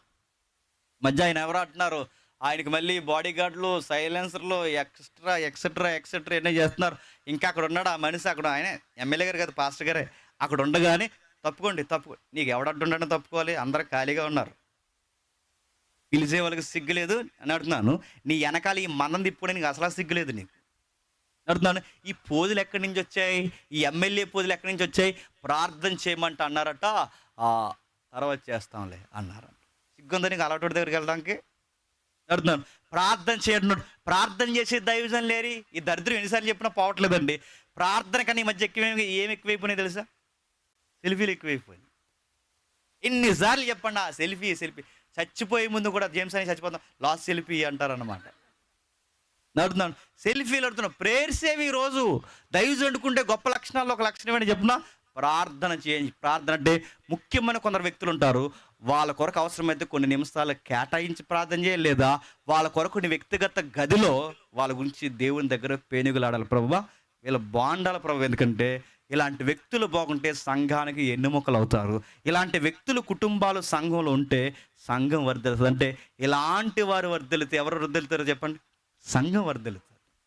ప్రభు వీళ్ళు ఉండాలి, ఇలాంటి వాళ్ళు బాగుండాలని నీ కొరకు ప్రార్థించుచున్నాను. అయితే నువ్వు సత్యమును అనుసరించి నడుచుకొనిచున్నావు గనక సహోదరులు వచ్చి సత్య ప్రవర్తన గూర్చి సాక్ష్యము చెప్పగా నేను బహుగా సంతోషించిన. అంటే ఇక్కడ ఏదో జరుగుతుంది, ఏదో సందర్భం జరుగుతుంది. ఏం సందర్భం జరుగుతుందంటే ఆ ఏరియాలో, అంటే గాయి అనే వ్యక్తి ఉన్నాడుగా, యోహాన్ గారు ఎక్కడో ఉన్నారు. ఎక్కడో ఉన్నాడు మనం ఎలా చెప్పగలం? ఎక్కడో ఉన్నాడు కాబట్టి పత్రిక రాశాడు, అంతే కదా. ఇంకా అంతకన్నా లాజిక్ ఏముంది? ఆయన ఎక్కడో ఉన్నాడు, ఆ ఎక్కడో ఉన్నవాడు ఇప్పుడు గాయకి ఉత్తరం రాశాడు. ఈ గాయి ఎక్కడో ఏరియాలో ఉన్నాడు. ఆ ఏరియా కట్ట ఈదీదు సువార్తలు చేసి గ్రామాల సువార్తలు చేసే వాళ్ళు ఉంటారు చూసారా? ఈ సువార్తలు చేయడానికి, సత్యం పట్టుకుని సువార్త చేయడానికి ఎవరో వచ్చారట. ఆ వచ్చిన వారినట ఈ గాయి అనే ఈ యవనస్తుడు లేదా ఈ గాయి అనే వ్యక్తి వాళ్ళందరినీ దగ్గర చేసుకున్నాడట. వాళ్ళని ఎందుకు ఈయన దగ్గర తెచ్చుకున్నాడు? ఆ సత్యం బోధించే వాళ్ళట. ఆ రోజుల్లో దేవుడిని నమ్మే వాళ్ళు తక్కువ, దేవుని వ్యతిరేకించే వాళ్ళు ఎక్కువ. ప్రభువు నమ్ముకున్న వారు తక్కువ, ప్రభువుని దూషించే వాళ్ళు ఎక్కువ. అంటే ఒక మాటలో మాట్లాడాలంటే విశ్వాసులు తక్కువ, అన్యులు ఎక్కువ. ఆ టైంలో ఈ ఊరే వచ్చారనుకోండి, గాయి నేనే అనుకోండి, ఈ ఊరొచ్చి ఆ పరిసర ప్రాంతాల్లో గుంపుగా వాళ్ళు అలా సువార్త చేస్తూ తిరుగుతున్నప్పుడు వాళ్ళకి దాహం వేసినా, ఆహారం కావాల్సి వచ్చినా ఎక్కడ పడితే అక్కడికి వెళ్ళి తినరంట. అక్కడ సంతాపం జరుగుతుంది, వెళ్ళి తినేసి మళ్ళీ సువార్త పోదాం అనరంట. మర్చిపోతున్నారు మన వాళ్ళు బైబిల్ పక్కన పెట్టేసి. అందరికి వెళ్ళండి, కొందరు నడుతున్నాను అలా వెళ్ళరంట. అరే పిలుస్తున్నారుగా ఏదోలాగా వెళ్ళి వాళ్ళ దగ్గర భోజనం చేద్దాం అనరంట. అంటే వాళ్ళకు కొన్ని కమిట్మెంట్స్, బౌండరీస్ ఉన్నాయట. వాళ్ళు ఎక్కడ పడితే అక్కడ భోజనాలు చేయరట. దాహంతోనైనా నీతి నిమిత్తం ఆకలి దప్పులు గలవారు ఉండిపోతారు, కానీ ఆకలి కొరకు నీతిని మాత్రం తప్పరంట. అలాంటి కమిట్మెంట్తో వాళ్ళు సువార్త చేస్తున్నాడని ఈ గాయి గ్రహించి, సోదరులారా సహోదరులారా మీరు అక్కడికిక్కడికి వెళ్ళొద్దు, మా ఇంటికి రండి అన్నాడు. ఆ ఇంటికి వచ్చిన వాళ్ళందరికీ భోజనం పెట్టి నీళ్ళు ఇచ్చి వాళ్ళకి బస ఏర్పాటు చేసి అలా చక్కగా వాళ్ళకి మంచి పరిచర్య చేసి వాళ్ళ బస సిద్ధం చేసి వాళ్ళకి అందరికీ చక్కటి పరిచర్య చేస్తే ఆ పరిచర్య పొందుకున్న తర్వాత ఈ ఏరియా సువార్త అయిపోయిన తర్వాత మరొక ఏరియాకి వెళ్ళారు. ఆ ఏరియాలో ఈ పెద్ద ఆయన ఉన్నాడు. ఎవరు చెప్పాలి? ముఖ్యాంశాలు చెప్పండి. యోహాన్ గారు. ఈ యోహాన్ గారి కంటే ఇక్కడున్న వీళ్ళు సువార్త చేసిన వీళ్ళు అక్కడికి వెళ్ళిన తర్వాత పెద్ద ఆయనకి యోహాన్ గారు ఉంటే, యోహాన్ గారి దగ్గర కూడా సంఘం ఉంటుందిగా, ఆ సంఘంలో సాక్ష్యాలు చెప్పమన్నారంట. ఆ సాక్ష్యాలు చెప్పమంటే, సార్ మేము కొన్ని సాక్ష్యాలు చెప్పాలి, పలానా ఏరియాకి వెళ్ళాం. ఆ ఏరియాకి వెళ్ళినప్పుడు గాయి అని ఒక వ్యక్తి ఉన్నాడు సార్, మేము చెప్పకముందే మా అవసరాలు ఎరిగి మేము సత్యం చెప్తున్నామని మమ్మల్ని గ్రహించి మమ్మల్ని హక్కును తెచ్చుకొని మాకు భోజనం పెట్టి నీళ్ళు ఇచ్చి సత్యమే ఊపిరిగా బతుకుతున్నాడు సార్ అని వీళ్ళు వెళ్ళి ఆయన కూర్చి అక్కడ సాక్ష్యం చెప్తుంటే ఆ యోహాన్ గారు అన్నారట, ఎలా ఉంటాడు, ఆయన పేరేంటి? గాయి సార్. అది కొంచెం హైట్ ఉన్నాడా, కొంచెం సన్నగా ఉన్నాడంటే, ఆ అబ్బాయి ఎవరో కాదు, మా అబ్బాయి అన్నాడు. యోహాన్ గారికి ఎంత సంతోషం వచ్చిందంటే, ఆయనకి అన్ని ఎథిక్స్ ఎలా వచ్చాయి? వాక్యాన్ని పట్టుకుని బతుకుతున్నాడు కనుక. ఆ అబ్బాయికి ఆ వాక్యం ఎలా ఎక్కింది? అపోస్తులమైన మేము చెప్పాం కనుక. అంటే మేము ఇత్తిన ఇత్తనాలు నశించిపోలేదు, మేము ఇత్తిన ఇత్తనాలు మహావృక్షాలై మీలాంటి వారికి నీడనిస్తున్నాయని నేను విన్నప్పుడు గాయు నేను చాలా సంతోషించాను అన్నాడంట. అంటే ఈ వచ్చిన వారు ఈ సత్య సంబంధమైన వ్యక్తిలో సహవాసం పొందిన వెళ్ళి ఏ విషయాలు ఆయనతో పంచుకుంటున్నారంటే, అసలు భలే అండి ఆయన ప్రేమ కానీ, మాట కానీ, ఆయన పలకరింపులు కానీ, ఆయన విధి విధానాలు కానీ, ఆయన వాక్య పరిచర్య కానీ, ప్రార్థనా జీవితం కానీ, ఇవన్నీ సత్యం గురించి ఆయన గురించి మేము వింటున్నప్పుడు మాకు ఎంత ఆశ్చర్యం వేస్తుందంటే, మనం ఇంకా ఈ ఏరియాకి సువార్త చెప్పకముందే ఇలాంటి వ్యక్తుల్ని దేవుడు ఇక్కడ పట్టుకున్నాడని మేము తెలుసుకున్నప్పుడు మాకు ఆశ్చర్యము, ఆనందం కలిగింది సార్. మీరు గొప్పవారు సార్ అని యోహాను గారు గాయుని బట్టి ఎవరిని పొగుడుతున్నారట? యోహాను గారిని పొగుడుతుంటే యోహాను పొంగిపోయాడంట. ఇక్కడ మనం నేర్చుకోవాల్సిన ఒక సున్నితమైన విషయం ఉంది. అక్కడ రాస్తున్నారు చూడండి 3వ వచనంలో, నువ్వు సత్యమును అనుసరించి నడుచుకునిచున్నావు గనక సహోదరులు వచ్చి నీ సత్ప్రవర్తన గూర్చి సాక్ష్యము చెప్పగా విని బహుగా సంతోషించారు. ఇప్పుడు చెప్పండి, సత్ప్రవర్తన గురించి ఈయన వచ్చి వాక్యం చెబితే ఈ వాక్యాన్ని గురించి, సత్ప్రవర్తన గురించి ఈ సహోదరులు వెళ్ళి ఎవరికి చెప్తున్నారట?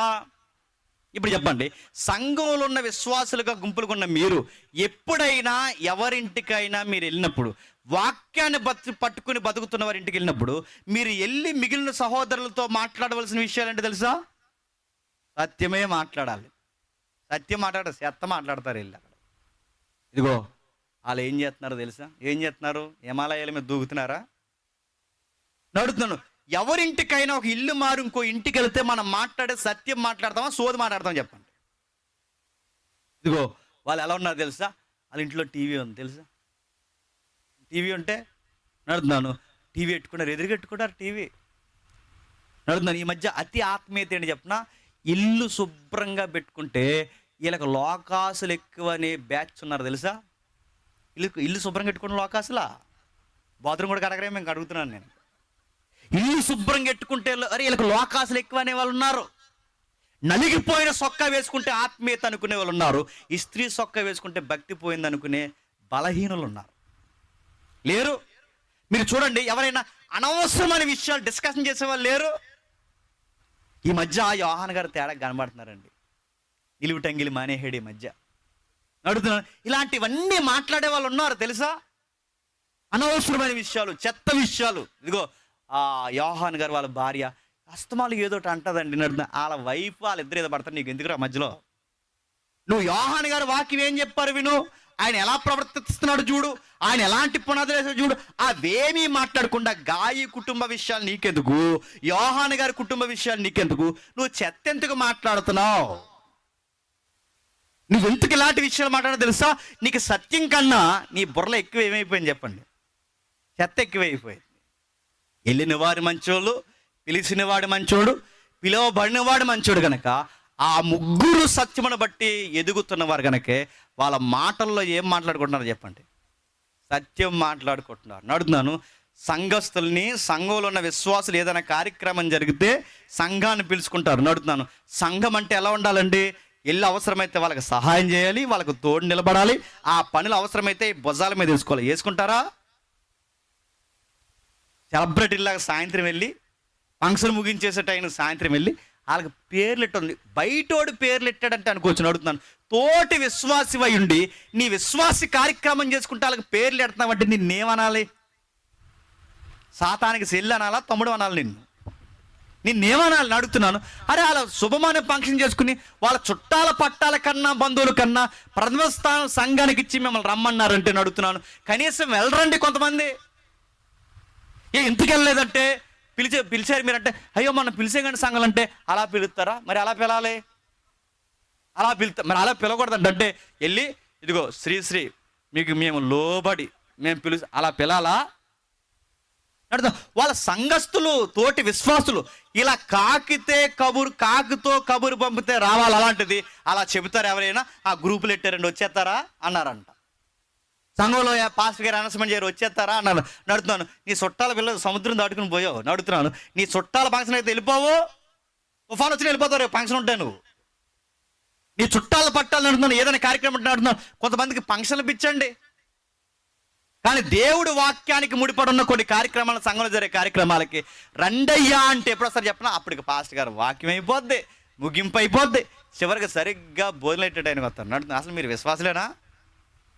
ఏ టైంకి రావాలి, తొలిపాట మొదలుకొని ముగింపు ప్రార్థన వరకు ఉండాలి. ఎందుకు చెప్పినా మీరు తోటి విశ్వాసులు, సహోదరులు గనక మంచి అయినా చెడైనా పంచుకోవాలి కనుక, బాధ అయినా కష్టమైనా ఒకరికొకరు పెనవేసుకోవాలి కనుక. అందుకే లోకం నుంచి మనం పిలిచాడు. అందుకే మూలంలో ఏమంటాడు తెలుసా, కాల్డ్ అవుట్ అంటాడంటే మీరు బయటికి రండి. అక్కడి నుంచి బయటికి, ఎక్కడి నుంచి రావాలి?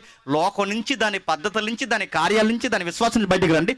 ఆ బయటకు వచ్చిన మీరు విశ్వాసులుగా ఒకరి కష్టాలు ఒకరు, ఒకరి బాధలు ఒకరు భరించడం. అందుకే ఆటో యూనియన్లో లేని యూనిటీ, ఆర్టీసీ యూనియన్లో లేని యూనిటీ ఎందులో ఉండాలి చెప్పనా? సంఘంలో ఉండాలి, గుర్తుపెట్టుకోండి. అందుకే యోహాన్ గారు చెప్తున్నారు, త్వరగా మనకి హెచ్చరికలు జారీ అవుతున్నాయి, త్వరగా కింద చెప్తున్నారు చూడండి. 3వ వచనం, సమయము సమీపించినది కనుక క్షమించండి, నా పిల్లలు సత్యమును అనుసరించి నడుచుకొనుచున్నారని వినుట కంటే నాకు ఎక్కువైన సంతోషమే. ఒక సగటు బాగా వినండి, ఒక సత్యమును బోధించే ఒక పాస్టర్ గారికి ఉండే సంతోషం ఏంటి తెలుసా?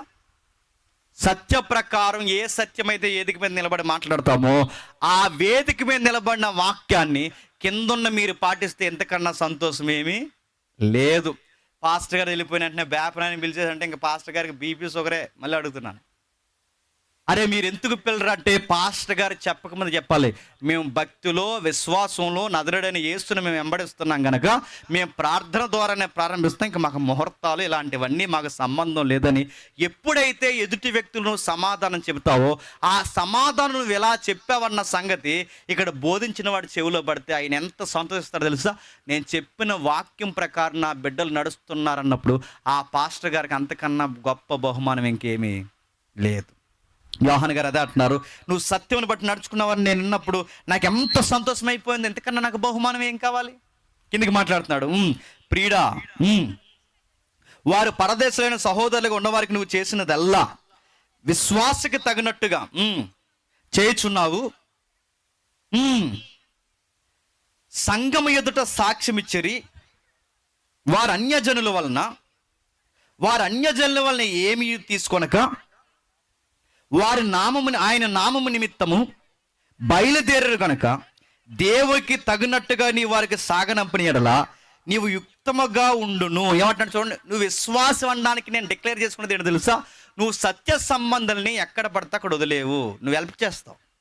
రెండోది, నువ్వు దేవుణ్ణి ప్రేమిస్తున్నావు అనడానికి గుర్తేంటి చెప్పిన, సత్యం బోధిస్తున్న వారి కొరకు నువ్వు స్టాండింగ్ తీసుకుంటావు. ఇది రెండవది. అంటే మన విశ్వాసులము అనడానికి గుర్తేంటంటే సత్యం బోధిస్తున్న వాళ్ళకి సహాయం చేయాలి. మన విశ్వాసులం కనుక ఈ సభ జరుగుతుంది, ఈ సభకి ఆర్థికంగా సహకరించవచ్చు, శారీరకంగా సహకరించవచ్చు. ఈ సంఘం యొక్క కార్యక్రమాల్లో నువ్వు ఏదో ఒక విషయంలో నువ్వు సపోర్ట్ ఇవ్వాలి. ఎందుకు సపోర్ట్ ఇవ్వాలి, నువ్వు విశ్వాసివి గనక. అలా ఏదో పడతారండి, మనం ఆదివారం 5 గంటలకు వెళ్దాం అని కూడా గుర్తుపెట్టుకో. అలా ఏదో పడ్డవేంటి, మరి నువ్వెవడవు, నువ్వు ప్రేక్షకుడివా? నువ్వు సత్యానికి సహకరించడం అంటే వాళ్ళు చేస్తున్న పనిలో ఎందుకు సపోర్ట్ చేయాలి, ఇక్కడ బోధిస్తున్న వాడికి ఎందుకు సపోర్ట్ చేయాలి, ఇక్కడ నిలబడిన పెద్దలకి ఎందుకు సపోర్ట్ చేయాలంటే నువ్వు సత్యం బోధించగలవా, నీ వల్ల అవ్వదు. నీకు వాక్యం చెప్పగలవా, నువ్వు చెప్పలేవు. మళ్ళీ చెప్తున్నాను, నువ్వు తిరిగి అనేకులకు సువార్త బోధించగా నువ్వు చేయలేవు. నువ్వు చెయ్యలేనిది వాళ్ళు చేస్తున్నారు కనుక అందులో నీకు పాలు పంపులు ఉండాలంటే నువ్వు చేయాల్సిన పని ఒకటే, చెప్పండి, సపోర్ట్ చేయాలి. వాళ్ళకి ఆహార విషయంలో సపోర్ట్ చేస్తావో, ఆర్థికంగా సపోర్ట్ చేస్తావో, వాళ్ళకి శారీరకంగా వాళ్ళకి కావాల్సిన అవసరాలు తీరుస్తావో, ఏ విధంగా వాళ్ళకి సపోర్ట్ ఇస్తావు ఇవ్వు. వాళ్ళు చేస్తున్న పనిలో నీకు కూడా పాలు పంపులు కావాలి అంటే వాళ్ళ పక్షాన్ని నువ్వు కూడా స్టాండింగ్ తీసుకోవాలి. యోహాను అంటున్నాడు, నువ్వు విశ్వాసం అనడానికి నాకు గుర్తు ఏంటంటే గాయు, నువ్వు దేవుని ప్రేమిస్తున్నావు కనుక. ఇది మొదటి పేజీ బాగానండి. ఇక్కడ వరకు గాయ కొరకు చెప్పాడు. 8వ వచనం ఎవరి కోసం చెప్తున్నాడు చూడండి, నేను సంఘమునకు ఒక సంగతి రాసి తిని. 9వ వచనం, నేను సంఘమునకు ఒక సంగతి రాసి తిని, అయితే వారిలో ప్రధానత్వము కోరుచున్న దియోత్రెపే మమ్మల్ని అంగీకరించలేదు. వాడు మమ్మల్ని గూర్చి చెడ్డ మాటలు వదులుచు అది చాలనట్టుగా సహోదరులను తానే చేర్చుకొనక తాను చేర్చుకున్న మనసు గల వారిని కూడా ఆటంకపరచుచు సంఘములో నుండి వారిని వెలివేయుచున్నాడు. అందుచేత నేను వచ్చినప్పుడు వాడు చేయుచున్న క్రియలను జ్ఞాపకము చేసుకుదురు. అంటే ఇప్పుడు బాగా ఇప్పటి వరకు గాయి అనే మంచి వ్యక్తి కోసం చెప్పిన ఈ పెద్ద అయిన యోహాను గారే సంఘంలో 2వ రకములు ఉంటారట. ఆ 2వ రకం బ్యాచ్ ఎవరు, వీళ్ళకట పేర్లు కావాలంట, ప్రధానత్వం కావాలంటే. ప్రధానత్వం అంటే వీళ్ళకన్నీ అంటే వీళ్ళు చెప్పింది చేయాలన్నమాట. సంఘంపై తానొక్కడే పెత్తనం చేయాలనుకునే దాన్నే ప్రధానత్వం అంటారు. సంఘంలో ప్రతి సంఘంలో ఎలాంటి ఉంటారంటే నా సంఘంలో ఉండొచ్చు, ఈ సంఘంలో ఉండొచ్చు, మీ సంఘంలో ఉండొచ్చు, అక్కడ వరకు ఎందుకు, యోహాను గారు నడిపిస్తున్న సంఘంలోనే తగలడిపోయేలాట. వీళ్ళు ఏం చేస్తారంటే వీళ్ళకి ప్రధానత్వం కావాలంటే వీళ్ళకి చెప్పకుండా ఏదన్నా చేశారనుకోండి, ఆ రోజు ముఖం వాళ్ళకి ఎలా అయిపోతుందో తెలుసా, మాడిపోయిన మసాలా దోశలుగా అయిపోద్ది. వాళ్ళకి చెప్పాలి. వాళ్ళకి చెప్పకపోతే ఏమవుద్ది, వాళ్ళకి చెప్పకపోతే వాళ్ళు అంటారు, ఈ బాక్స్ ఎవడు పెట్టమన్నారు ఇక్కడ మిమ్మల్ని అంటే వాళ్ళకి ఏదో కారణం కావాలి. ఈ కెమెరా ఎవడు పెట్టమన్నారు మిమ్మల్ని, ఆ తెర ఎవడు కట్టమన్నారు అక్కడ మిమ్మల్ని, ఎవడన్నా ఇక్కడ లైట్ ఎడతారు, ఏదో గొడవ. అంటే ఇప్పుడు వీళ్ళ మాట వినకపోతే ఆ వనాన్ని ఏదోలాగా సెడగొట్టే ప్రయత్నం చేస్తారు. ప్రధానత్వం వీడు కోరుకుంటున్నాడని గుర్తు చెప్పిన ఆడికి పాంప్లెట్ మీద పేరు వేయకపోతే పాంప్లెట్ మీద ఆడికి సెగొచ్చేద్ది. ప్రధానత్వం అంటే పాట ఇవ్వాలి, ప్రార్థన ఇవ్వాలి. అంటే సంఘంలో బాగా ఒక 10 మంది ఉన్నారనుకోండి, ఖచ్చితంగా అందులో ఎవడోడికి జబ్బు ఉంటుందండి. వీడికి సంఘానికి అతిపెద్ద ప్రమాదం బయట నుంచి దుర్బోధలే కాదు. సంఘానికి అతిపెద్ద ప్రమాదం బయట నుంచి మతోన్మాదులే కాదు. సంఘానికి అతిపెద్ద ప్రమాదం ఏంటి చెప్పినా, ఈ పేరు కోసం చచ్చిపోయే కొంతమంది ఉంటారు.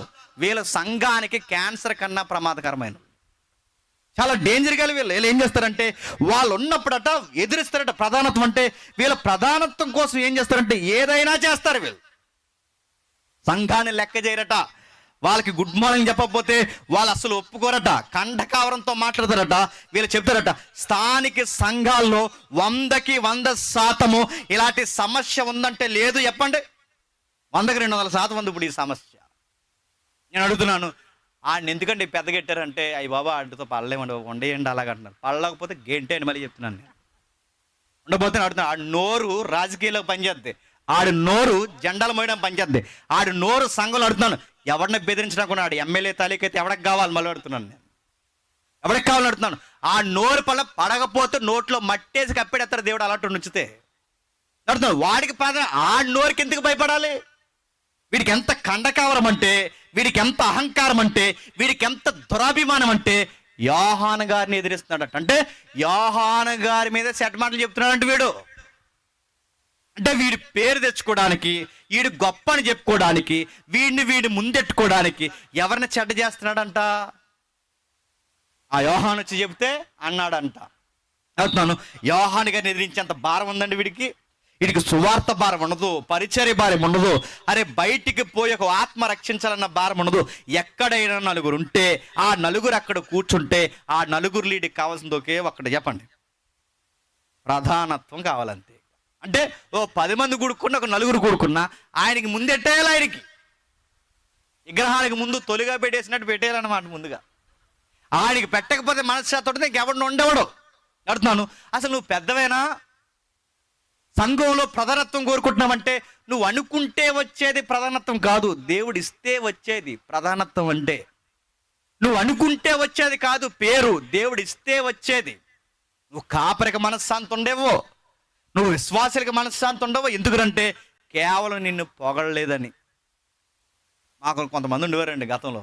ఇప్పుడు నేను 18 సంవత్సరాలు అవుతుంది సేవలోకి వచ్చి, 18 సంవత్సరాలు, 19 సంవత్సరాలు నడుస్తున్నా. ఈ 18 సంవత్సరాలు చాలామంది చూసండి ఎలాంటి వాళ్ళు. నేను అంత బాగుంటుంది, అలా మూలకు పోయి కూర్చుంటారు. అక్కడ కూర్చున్నవారు పెద్ద మనిషి అయింది అలాగంటే తప్పు అయిపోయింది, అలా అనకండి. అక్కడ పోయి ఆ మూల కూర్చున్నవారే అని అడిగితే ఎందుకు అక్కడికి వెళ్ళిపోయి చెప్పిన ఆయన పిల్లలేదని. ఇప్పుడు ఒకవేళ పిలిచిన పర్టికులర్గా అందరితో పాటు కలిపి పిలిచేయారని, అందరితో పాటు కలిపి పిలవకూడదంట. చెప్పండి, ప్రత్యేకంగా పిలవాలంట. అందుకైనా మూలకపోయో ప్రతీది గొడవ. అడుగుతున్నాను, మీటింగ్లో గొడవ, మాటల్లో గొడవ, పాటల్లో గొడవ, పేరుల్లో గొడవ, పాంప్లెట్ మీద గొడవ, పిలవకపోతే గొడవ గొడవ గొడవ. వీడికి ఎందుకని ఎంత బాధ వచ్చేస్తుందంట. ఆ బాధల్లా ఒకటే చెప్పండి, ఆడికి పీట వేయలేదు, అదే గొడవ. ఇక అంత అన్న ఒక అన్న ఉంటాడు, అన్నకి చెల్లి ఉంది, చెల్లి టీచరు. పెళ్లి జరుగుతుంది. పెళ్లి జరుగుతుంటే ఆ పెళ్ళికి ఆయన పెళ్ళి పెద్ద ఎవరో ఉన్నారు, పెద్ద ఆయన బాగున్నాడు, ఎంప్లాయ్, చక్కగా కొన్ని గుర్తులు ఎక్కువ చెప్పను ఎందుకంటే లైవ్ చూస్తే అదో గొడవ. బాగున్నాడు, మంచి సూట్ వేసుకొచ్చాడు, చక్కగా ఉన్నాడు. గొడవ పెట్టేసాడండి పెళ్ళిలో. పెళ్ళి కొడుకు తాలీక గొడవ పెట్టేసాడు. అడుగుతాను, ఎందుకు గొడవ పెట్టాడని అడిగితే మొత్తం ఆరాధిస్తాం. నేను వెళ్ళాను, అన్నయ్య వెళ్ళాను, దగ్గర నిలబడ్డాం. సార్ ఏంటి సార్ ప్రాబ్లం, ఏమైనా మా వాళ్ళు ఏమైనా అన్నారా చెప్పండి సార్ అంటే, ఏమి లేదు గొడవ దేనికి చెప్పిన, గోంగూర పచ్చడి కోసం వచ్చింది గొడవ. మేము పెళ్ళి కొడుకు తాలీకోలు మాకు పచ్చడి ఎలా వేస్తారా ఎయిరా, మొత్తం బకెట్ తెచ్చేది ఏమండి అక్కడ, మీకే సార్ పచ్చడి తినండి. నువ్వు పెద్ద నువ్వు ఒక పెద్దవే. రేపు పొద్దున్న కలిసి జీవించాల్సిన వారికి నువ్వు మధ్యవర్తం వ్యవహరించాల్సిన ఒక పెద్దవే. ఆ కుటుంబానికి ఈ కుటుంబానికి సఖ్యత లేకపోతే సమాధానపరచవలసిన పెద్దవ నీకే తిరం లేకపోతే నడుతాను. రేపు పొద్దున్న వీళ్ళకి ఏమన్నా 4 ముక్కలు నువ్వు చెప్పగలవా నడుతాను. పేరుకేనండి కొంతమంది పెద్దలు, వీళ్ళ పేరుకి పెద్దలు తప్ప వీళ్ళ బుర్రలన్నీ చెప్పండి చాలా చిన్నగా ఆలోచిస్తారు. నేను ఎన్నో మెసేజ్లు చెప్పింది మీకు చెప్తున్నాను వినండి. భోజనాలు ఎట్టండ్రా అని చెప్తే ఆ కూరలు దేహేస్తారు. భోజనాలు ఎట్టండ్రా చెప్పి పెరుగు బగిట్లు దేహేస్తారు. నడుతుంది, పెరుగు బగిట్లు ఈత కొడతావా నడుతున్నాను. పెరుగు బగిటి దేహేస్తారు, సాంబార్ దేహేస్తారు, బిర్యానీ దాచేస్తారు, ఆ కోడికి లోపల ఉంటాయి సాల్తీలు, ఆ ఫ్రై దాచేస్తారు, అన్నీ దాచేస్తారు. దాసేసి ఏం చేస్తారు, ఇలా మంద వస్తారు, ఇలా మంద, ఆ మందకి దాసి ఉంచి వీళ్ళందరూ మొక్కలు వేసుకుని తింటారు అన్నమాట. నడుతుంది మిమ్మల్ని పెద్దలని ఎవడన్నా అడుగుతున్నాను. సంఘం అనుకుంటున్నారా? లేకపోతే బజార్‌లో సంత అనుకుంటున్నారా? సంఘం ఇది. మనం తినకపోయినా ఎవరికి పెట్టాలి చెప్పండి? విశ్వాసులకు పెట్టాలి. మనం ఆకలితోండి పచ్చడి మెతుకులు తిన్న ముందు ఎవరికి పెట్టాలి చెప్పండి? వచ్చిన విశ్వాసం పెద్ద అంటే ఏంటి చెప్పనా? కొన్ని విషయాలు బయటికి కక్కకుండా, చెప్పకుండా గుండెల్లో పెట్టుకుని ఎక్కడికక్కడే సమాధానపరిచి నిన్ను నువ్వు తగ్గించుకుని చిన్నవారిని హెచ్చించి, అరే రేపు తరం మీదే అని చెప్పి నీ పేరు నువ్వు తగ్గించుకుని అలా ముందుకు తీసుకొస్తావు చూసావు, అది పెద్దరికం అంటే. ఇది రాలేదు ఈ మనిషికి. ఎవరికి? దియోత్రెఫీ ఎవడైతున్నాడో వాడికి ఈ బుద్ధి రాలేదు. వాడు ఏం చేస్తున్నాడట? తప్పు చేస్తున్నావు, ఇలా చేయకూడదని యోహాను గారు అడిగితే ఏమంటున్నాడట కిందికి, వాడు మమ్మల్ని గూర్చి చెడ్డ మాటలు వదులుచు అది చాలనట్టు సహోదరులను తానే చేర్చుకొనక చేర్చుకునే వారికి మనసు గల వారిని కూడా ఆటంకపరుస్తుంది. ఎంత భయం లేనితనం అండి. నడుతున్నాను, యోహాను గారిని ఎదిరిస్తున్నట్టు వీడిని ఏమనాలండి? వీడికి పరిచర్య భారం లేదు, ప్రార్థనా భారం లేదు, ఆత్మ భారం లేదు. వీడు భారమల్లా ఒకటే చెప్పండి, తీసుకొచ్చి ముందెట్టేయాలంతే. కొంతమంది ఉంటారండి, వీళ్ళు రాజకీయ పెద్దలు, సంఘ పెద్దలు అర్థమవుదండి. అటు రాజకీయాల్లో తిరుగుతుంటారు చెప్పండి, ఈ సంఘంలో తిరుగుతారు. ఇక్కడే పాలకుల్లో నరసాపురం అనుకుంటా ఒక వీడియో తిరుగుతుంది బాగా సోషల్ మీడియాలో. ఆ సంఘ పెద్ద వయసు అయిపోయిందండి, నాకు చచ్చిపోయాడు అనుకుంటున్నాను. ఎప్పుడు 5 సంవత్సరాల క్రితం వీడియో అది. బతుకుంటే ఆయనకి మారు మనసు దేవుడు అనుగ్రహించుగాక, ఆమేనంట. ఈ పై బట్టని ఇప్పేశాడు. ఈ పై బట్టని ఇప్పేసి సంఘ పెద్దలు గొడవ వచ్చింది. అందులో కొంతమంది పాస్టర్ గారికి సపోర్ట్ ఇచ్చాడు. ఆ సపోర్ట్ పాస్టర్ గారు కొంతమంది సపోర్ట్ ఇచ్చారు. ఈయన అపోజిషన్గా ఉన్నాడు అనుకుంటా. ఈ గొడవ వచ్చింది. ఇలా పై బట్టని ఇప్పేసి వయసు అయిపోయింది, అప్పటికే ఇంటికి మెరిసిపోయినాయి. ఇలా వచ్చి రండ్రా కొడేసుకుందాం అంటున్నాడు. ఏం కొడేసుకుంటే ఇది ఆటో యూనియన్ ఇది అది అసలు అడుగుతున్నాను. మీకు ఇంకా సారా వ్యాపారాలు కూడా పోలేదనుకుంటాను నేను. ఇలా వచ్చి అంటున్నాడు, రండ్రా కొట్టేసుకుందాం. ఒక దైవజనుడు పులిపేట మీద నిలబడిన దైవజనుడి మీదకి రారా కొట్టేసుకుందాం అంటున్నామంటే నడుతాను. ఇంకా దియోత్రెఫీ లాంటి వాళ్ళు బతుకున్నారు లేదు చెప్పండి. వీళ్ళకి కాపరంటే భయం ఉండదని వీళ్ళకి. కొంతమంది ఒకప్పుడు భయపడేవారు, సేవకుడు ఎలాంటోడైనా ఆయన గురించి ఒక మాట మాట్లాడాలంటే భయపడేవారు. ఇప్పుడు కాపరికి తాటాకులు కడుతున్నారు. ఇప్పుడు పాస్టర్ గారికి పేర్లు పెడుతున్నారు. ఇప్పుడు ఎట్టట్లేదు. ఒకప్పుడు ఏదన్నంటే ఎందుకండి పాస్టర్ గారు దైవజనులు మనకి ఎందుకండి, దేవుడు ఆయన చూసుకుంటాడు, ఆయన సరిగ్గా లేకపోతే దేవుడు ఆయన మొత్తుతాడు, మనకి ఎందుకంటే ఒక భయం ఉండేది అప్పుడు. ఇప్పుడు ఎదిరిస్తున్నారంట. 50 పెద్దమ్మ నలుగుతున్నాను, 50 పెద్దమ్మ. ఈ సంఘం అనేసి సంఘానికి ఎందుకు పోతున్నాను పెద్దమ్మ అంటే, ఈ పెద్దమ్మ అందంట అత్తమాల ఏళ్ళు నా ఏపుకి ఎత్తుతున్నాడు అందంట. నీకు ఏళ్ళు ఎత్తకూడదు, నీకు ఏళ్ళు ఎత్తకూడదు, ఏమనకూడదు. నిన్నేమనంటే ఇది కూడా 70 సంఘాలు ఉన్నాయి, ఇప్పుడు పోతావు. గద్దిస్తూ ఒప్పుకునే సంఘస్థులు లేరండి. ఈ మధ్యకాలంలో ఎక్కడ లేని దౌర్భాగ్యమైన పదం మన క్రిస్టియానిటీ డౌన్లోడ్ చేసుకుంది. ఎక్కడ లేని దరిద్రం మన క్రిస్టియానిటీ అరువు తెచ్చుకుంటుంది. ఏంటి చెప్తున్నా, పాస్టర్ గారు ఏమన్నా అంటేనంట మనోభావాలు దెబ్బతింటున్నాయంట. ఏ భావాలు? మీ మనోభావాలన్నీ తగలెట్టిపోతాయి. మళ్ళీ చెప్తున్నాను, సంఘంలో మనోభావాలు ఉండవు. గద్దిస్తారు, తిడతారు, కడిగి పారేస్తారు. నువ్వు తిన్నమైన బట్టలు వేసుకురాకపోయినా నిలబెట్టి అవతల పొమ్మంటారు.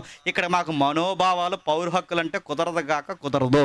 నీ హక్కులు రాజ్యాంగం ఏమైనా ఉంటే చెప్పండి, బయట చూసుకోండి. నీకు అంతగా నిన్ను డిసిప్లిన్లో పెట్టకూడదు అనుకుంటే రాకు. నీ గద్దింపు నచ్చకపోతే, లోబడనలేకపోతే పో. నిన్ను ఏం అనకూడదంటే పో. నీలాంటి డబ్బులు ఇస్తే నిన్ను పొగిడే సంఘాలు చాలా బయట ఉన్నాయి. నిన్ను అమ్మేసి కడిగేసి నరకానికి జడ్జాగా ఘరానాగా పంపించే వాళ్ళు చాలామంది ఉన్నారు. అక్కడికి పో. సత్య సంబంధమైన సంఘం ఏదన్నా నీ ఇచ్చే కానుక కన్నా ముందు నిన్ను అడుగుతుంది. నీ కానుక కాదు, ముందు నువ్వు బాగుండాలని ఖచ్చితంగా సత్యం అడిగిన ఏ సేవకుడైనా కానీ పులిపేటపై నిలబడి ముఖం మీద ఏలెట్టి మరీ చెబుతాడు. యోహాను గారు మళ్ళీ అంటున్నారు, నేను చూసి చూడనట్టు వదిలేకండి, వాడు మమ్మల్ని గురించి చెడ్డ మాటలు మాట్లాడుతున్నాడు. ఇలాంటి వారు దైవజనుల కొరకు చెడ్డ మాటలు మాట్లాడితే అది సంఘానికి మంచిదండి? ఎక్కడ లేని సేవకుల కొరకు చెడ్డ మాటలు మాట్లాడుకునే గుంపులు ఎక్కువైపోయినాయి. ఇప్పుడు మళ్ళీ చెప్తున్నాను, మాట్లాడతారు. ఓ రోజు ఆ మాట లేకుండా పోతుంది. ఆయన లైఫ్ ఏంటో నీకు తెలియదు, ఆయన వ్యక్తిగత జీవితం ఏంటో తెలియదు, ఎందుకు ఆయన నిర్ణయాలు తీసుకుని నీకు తెలియదు, ఏమీ తెలియదు. నువ్వు కామెంట్రీలు, రివ్యూలు రాస్తూ కూర్చున్నావంటే నీకు గీస్తాడు గీత. దేవుడు గుర్తుపెట్టుకో. మోసే బాగా వినండి, నేను బెదిరించట్లేదు, మిమ్మల్ని భయపెట్టట్లేదు, చరిత్ర జ్ఞాపకం చేస్తున్నాను. ఏ నదిలో కొట్టుకుపోతున్న మోసే ఏ అక్క అయితే ఒడ్డున చేర్చి మళ్ళీ వాళ్ళ అమ్మ దగ్గర చేర్చిన అక్క మిరియాం ఎవరైతే ఉన్నారో, మోసేని కాపాడిన ఆ మిరియామే మోసే మళ్ళీ పెళ్లి చేసుకుంటే ఆ పెళ్లి మీద గుసగుసలు చేసి నువ్వు ఎలా చేసావేంట్రా అడిగినందుకు మిరియాముని దేవుడు ఏం చేశాడు చెప్పండి? ఏం చేశాడు? అంతురిచ్చాడా? ఏం చేయడు చెప్పండి? కుష్ఠరోగం తెచ్చి అడుగుతున్నాను. కొన్ని విషయాలు ఉంటాయి, కొన్ని చెప్పాల్సినవి ఉంటాయి, కొన్ని అడగాల్సినవి ఉంటాయి, కొన్ని నువ్వు నోరు అదుపులో పెట్టుకోవాల్సినవి ఉంటాయి. నీ ఇష్టం వచ్చినట్టు మాట్లాడితే మిరియామిని వదలని దేవుడు నిన్ను వదులుతాడు అనుకుంటున్నావా? అహరోన్ని వదలని దేవుడు నిన్ను వదులుతాడు అనుకుంటున్నా? అడుగుతున్నాను. సేవకులకు దేవుడు ఒక వాగ్దానం ఇచ్చాడు. అందరిని అంటలేదు, సత్యం కోసం బతికే వాళ్ళ కోసం చెప్తున్నాను నేను. సేవకులకు దేవుడు ఒక వాగ్దానం ఇచ్చాడు. ఎవడైనా మిమ్మల్ని ముట్టితే చెప్పండి, నా కనుగుడ్లో ఏలెట్టినట్టే అన్నాడు. గుర్తుపెట్టు. అందుకే ఎగిరెగిరి పడినోళ్ళు, సేవకుల జోలికి వచ్చి ఎగిరెగిరి పడినోళ్ళు ఈరోజు రెస్ట్లోకి పోయారండి, శ్మశానంలో కాదు. నాకు తెలుసు కొంతమంది వాళ్ళు అలాగే ఎగిరేవాళ్ళు. వాళ్ళ కుటుంబాలకు, వాళ్ళ అన్నయ్యకి భయం ఉండదు, వాళ్ళ తమ్ముడికి భయం ఉండదు, వీళ్ళెవ్వరికి భయం ఉండదు. ఎగిరెగిరి పాస్టర్లను కొట్టిన వాళ్ళు తెలిసి నాకు ఈరోజు ఆ కుటుంబాలు ఏమైపోయాయో కూడా తెలియదు. ఈరోజు నాకు వాళ్ళ ఆడపిల్లలు కానీ మగపిల్లలు కానీ ఈరోజు వాళ్ళ ఇల్లు ఏమైపోయింది చెప్పినా, ఆ ఇంట్లో గన్నేరు మొక్కలు మొలుస్తున్నాయి ఇప్పుడు. అంటే నట్టింట్లో శ్మశానం దెబ్బలా మారిపోయింది, నక్కల గృహలా మారిపోయింది ఈరోజు ఆ ఇల్లు వాకుల్లో. ఆ వంశానికి సంబంధించిన ఒక్కళ్ళు లేడు ఇప్పుడు. ఏ సేవకుడినైనా అందరిని ఒకలా లెక్క కట్టుకో. ఒక మాట మాట్లాడే ముందు 10 సార్లు 100 సార్లు ఆలోచించుకో. వీడు గాయకున్న మంచి లక్షణాలు ఉంటే, ఈ దయ్యఫ్రీ ఎవడైతే ఉన్నాడో వీడికున్న చెడ్డ లక్షణం ఏంటి చెప్పినా, వీడి ప్రధానత్వం కోసమట అపోస్తుడైన యోహాన్ని ఎదిరిస్తున్నాడంట. ఇలాంటి వాళ్ళు ఎంతకైనా తెగిస్తారండి. ఎంత తెగిస్తున్నాడు చూడండి. 12 మంది శిష్యుల్లో ప్రాముఖ్యమైన వ్యక్తి అయినా, ఆది సంఘపు పెద్ద అయినా, యేసుక్రీస్తుకు ప్రియుడైనా యోహాన్ అంటే మళ్ళీ అడుగుతున్నాను, ఈ రోజుకి ప్రకటన గ్రంథం మింగుడు పడిన వాక్యం రాసిన గొప్ప దర్శన ప్రవక్త లాంటి వ్యక్తి అయినా, అలాంటి వ్యక్తిని వీడు ఎదిరిస్తున్నాడంటే వీడికి ఎంత కండకవరం చూడండి. సంఘం బాగా వినండి, సంఘం క్షేమం కొరకు కన్నా సంఘంలో పేరు ఎక్కువ కోరుకుంటున్నాడట. చివరికి అడుగుతున్నాను, యోహాను గారిని కూడా అవసరమైతే బయటికి గెంటేద్దామని చూస్తున్నాడట. ఇలాంటి వాళ్ళని ఏం చేయాలంటే, యోహాను గారు అంటున్నారు, ఏమంటున్నాడు చూడండి, ఒకరోజు నేను వస్తాను, వాడు ఏవేవైతే చర్యలు చేస్తున్నాడో వాడు సంగతి నేను చెప్పండి తేలుస్తాను. దైవజనులు కొన్నిసార్లు కఠినమైన నిర్ణయాలు తీసుకోవాలి. ఈ 10 మందిలో 9 మందిని చెడగొట్టేవాడు ఎవడరా అని గెస్ చేయాలి, పట్టుకోవాలి. ఈ ఎదవ సన్నాసిగాడు మళ్ళీ చెప్తున్నాను, ఈడు 9 మందిని చెడగొడుతున్నాడని ఆ పాస్టర్ గారికి వివేచన జ్ఞానం వరం ఉంటే, ఈడి వల్ల మిగిలిన 9 మంది పాడవుతున్నారు అనుకుంటే, వాడి విషయంలో వాక్య ప్రకారం చర్యలు తీసుకున్న తప్పేమీ లేదు. అతి పెద్ద చర్య అంటే చెప్పిన, అర్జెంటుగా వాడిని బయటికి చెప్పండి పంపేయాలి. వాడికి ఇచ్చే అతిపెద్ద పనిష్మెంట్ ఏంటి చెప్పిన, వాడిని సహవాసానికి దూరపరచడమే చెప్పండి పెద్ద పనిష్మెంట్ వాడికి. అందుకే అంటున్నాడు, నేను వచ్చినప్పుడు వాడి సంగతి తెలుస్తాను, వాడు ఏం చేస్తున్నాడు అవన్నీ నేను కడిగి పడేస్తాను. వాడు చాలా మందిని చేర్చుకోవట్లేదు, చేర్చుకునేవాడు కూడా పేరెడుతున్నాడు. వాడు వచ్చిన తర్వాత చాలామంది వెలివేస్తున్నాడు, నేను చూశాను. వాడి సంగతి నేను తెలుస్తాను.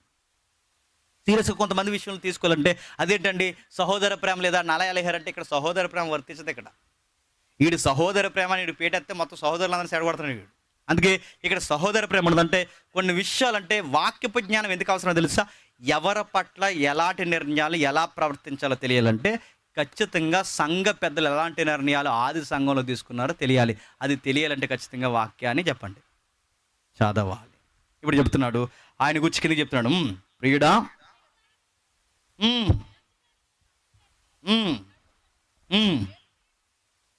మేలు చేయవాడు దేవుని సంబంధి, కీడు చేయవాడు దేవుని చూసేవాడు కాదు. వీడు మేలు చేసే జాబితా, కీడు చేసే జాబితా చెప్పండి, ముగిద్దాం. వీడు మేలు చేసే జాబితా, కీడు చేసే జాబితా. మేలు కాదు, కీడే. వీడు చేసే కీడేంటి చెప్పండి? అందరి సాక్ష్యాల మీద వీడు ఏం చల్లుతున్నాడు చెప్పండి? బురద జల్లుకుంటూ తిరుగుతున్నాడు. అందరి సాక్ష్యాల మీద, ముఖ్యంగా యోహాను గారు లాంటి గొప్ప అపోస్తుడి మీద వీడు బురద జల్లుతున్నాడు. అంటే వీడు గొప్ప అవడానికి అవసరమైతే గొప్పలను కూడా చెడ్డోళ్ళని చెప్పండి చేస్తాడన్నమాట. ఒక ఉదాహరణ చెప్తాను, జాగ్రత్తగా వినండి. చాలామంది పేరెంట్స్ పిల్లలు ఎదురుగా చాలామంది కాపర్ల కోసం మాట్లాడుకుంటారు. చాలా చెడ్డ తప్పు అండి ఇది. మళ్ళీ చెప్తున్నాను, ఈ తప్పు ఎప్పుడు చేయకండి. ఒక కుటుంబం ఎలాగే చేసిన తప్పు, వాళ్ళు చేసిన తప్పు ఏంటంటే, ఈ పిల్లలు పక్కన ఆడుకుంటున్నారు అనుకున్నారు.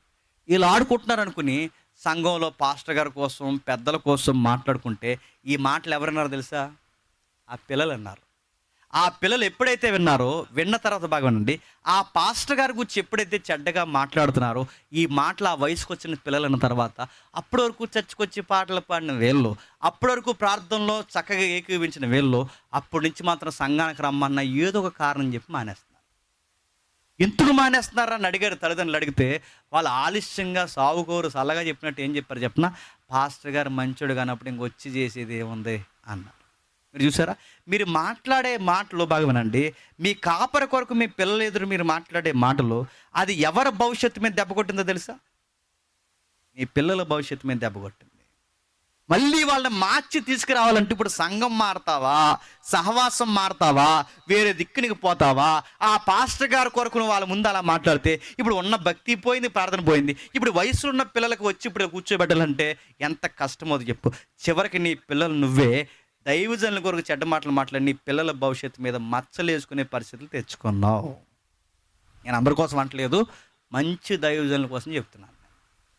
సత్యమే ఊపిరిగా బతుకుతున్న దైవజనుల కోసం చెప్తున్నాను. అందుకే యోహాను గారు అంటున్నారు, చెడ్డ మాటలు మాట్లాడేవాడు దేవుడు సంబంధి కాడు. సామెతలు ఏమని చూడండి ఒకసారి ముగిద్దాం త్వరగా. సామెతల గ్రంథం 6వ అధ్యాయం, త్వరగా సామెతల గ్రంథం 6వ అధ్యాయం, సామెతల గ్రంథం 6వ అధ్యాయం 16వ వచనం. యెహోవాకు అసహ్యమైనవి 6 కలవు, 7 ఆయనకి హేయము.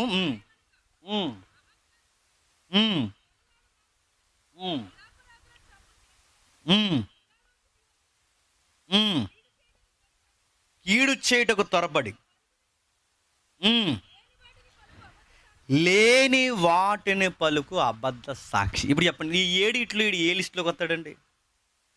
లేని వాటిని పలికి అబద్ధ సాక్షి. దీన్ని ఇప్పుడు ట్రెండ్లో ఏమంటారు చెప్పిన, గ్యాసిప్స్ అంటారు వీటిని. అంటే లేని వాటిని వీడికి తలాదెలదు, తోకదెలదు, కానీ వీడు పెద్ద స్టోరీలు రాస్తుంటాడు. లేనిపోనివన్నీ మాట్లాడతాడు, వీడు రివ్యూలు పెడుతుంటాడు. అడుగుతున్నాడు, వీడికి ఏం తెలుసు లేని వాటిని? ఇది నిజమన్నట్టు నువ్వు ఎలా మాట్లాడుతున్నావు? వీడికి ఇదే పని అంటే యెహోవా అసహించుకునేవారు ఎవరు? యెహోవా అసహించుకునే జాబితాలో ఉండే వ్యక్తులు ఎవరో తెలుసా? నీకు పూర్తిగా విషయం తెలియకుండా నువ్వు మాట్లాడుతున్నావు చూసావా? యెహోవాకు నచ్చవంట.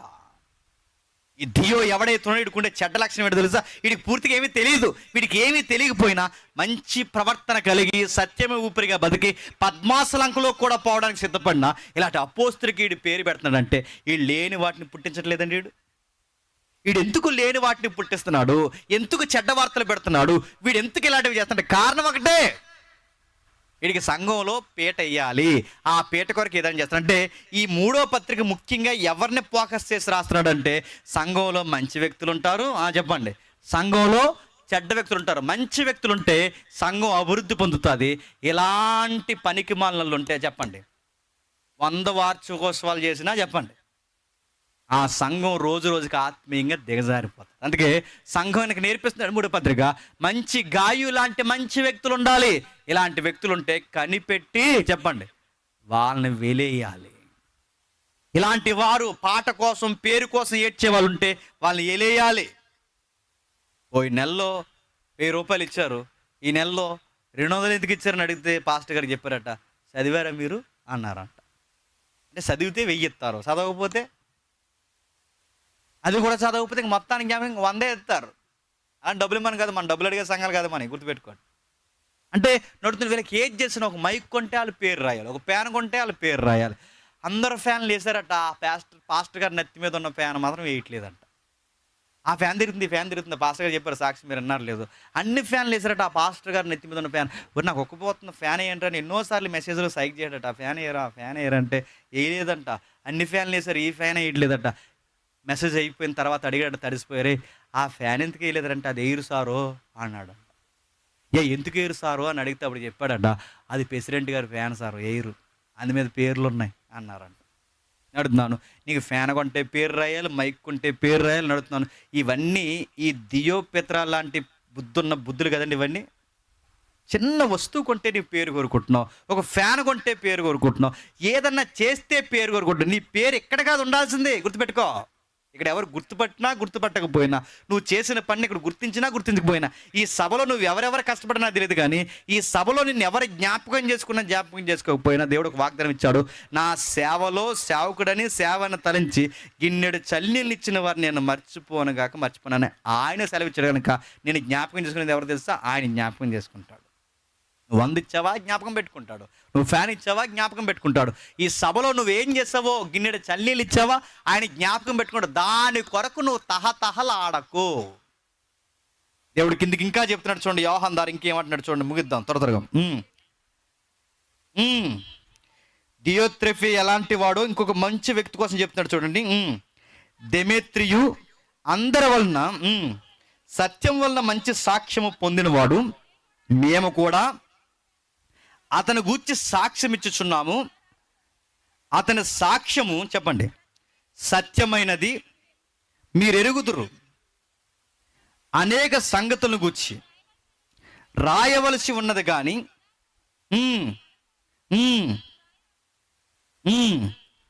కిందికి రాస్తాడు చూడండి. దెయోత్రెఫీ ఎవరైతే ఉన్నారో ఆయన కూడా చాలా మంచి సాక్షి అంట. ఆయన ఏంటట?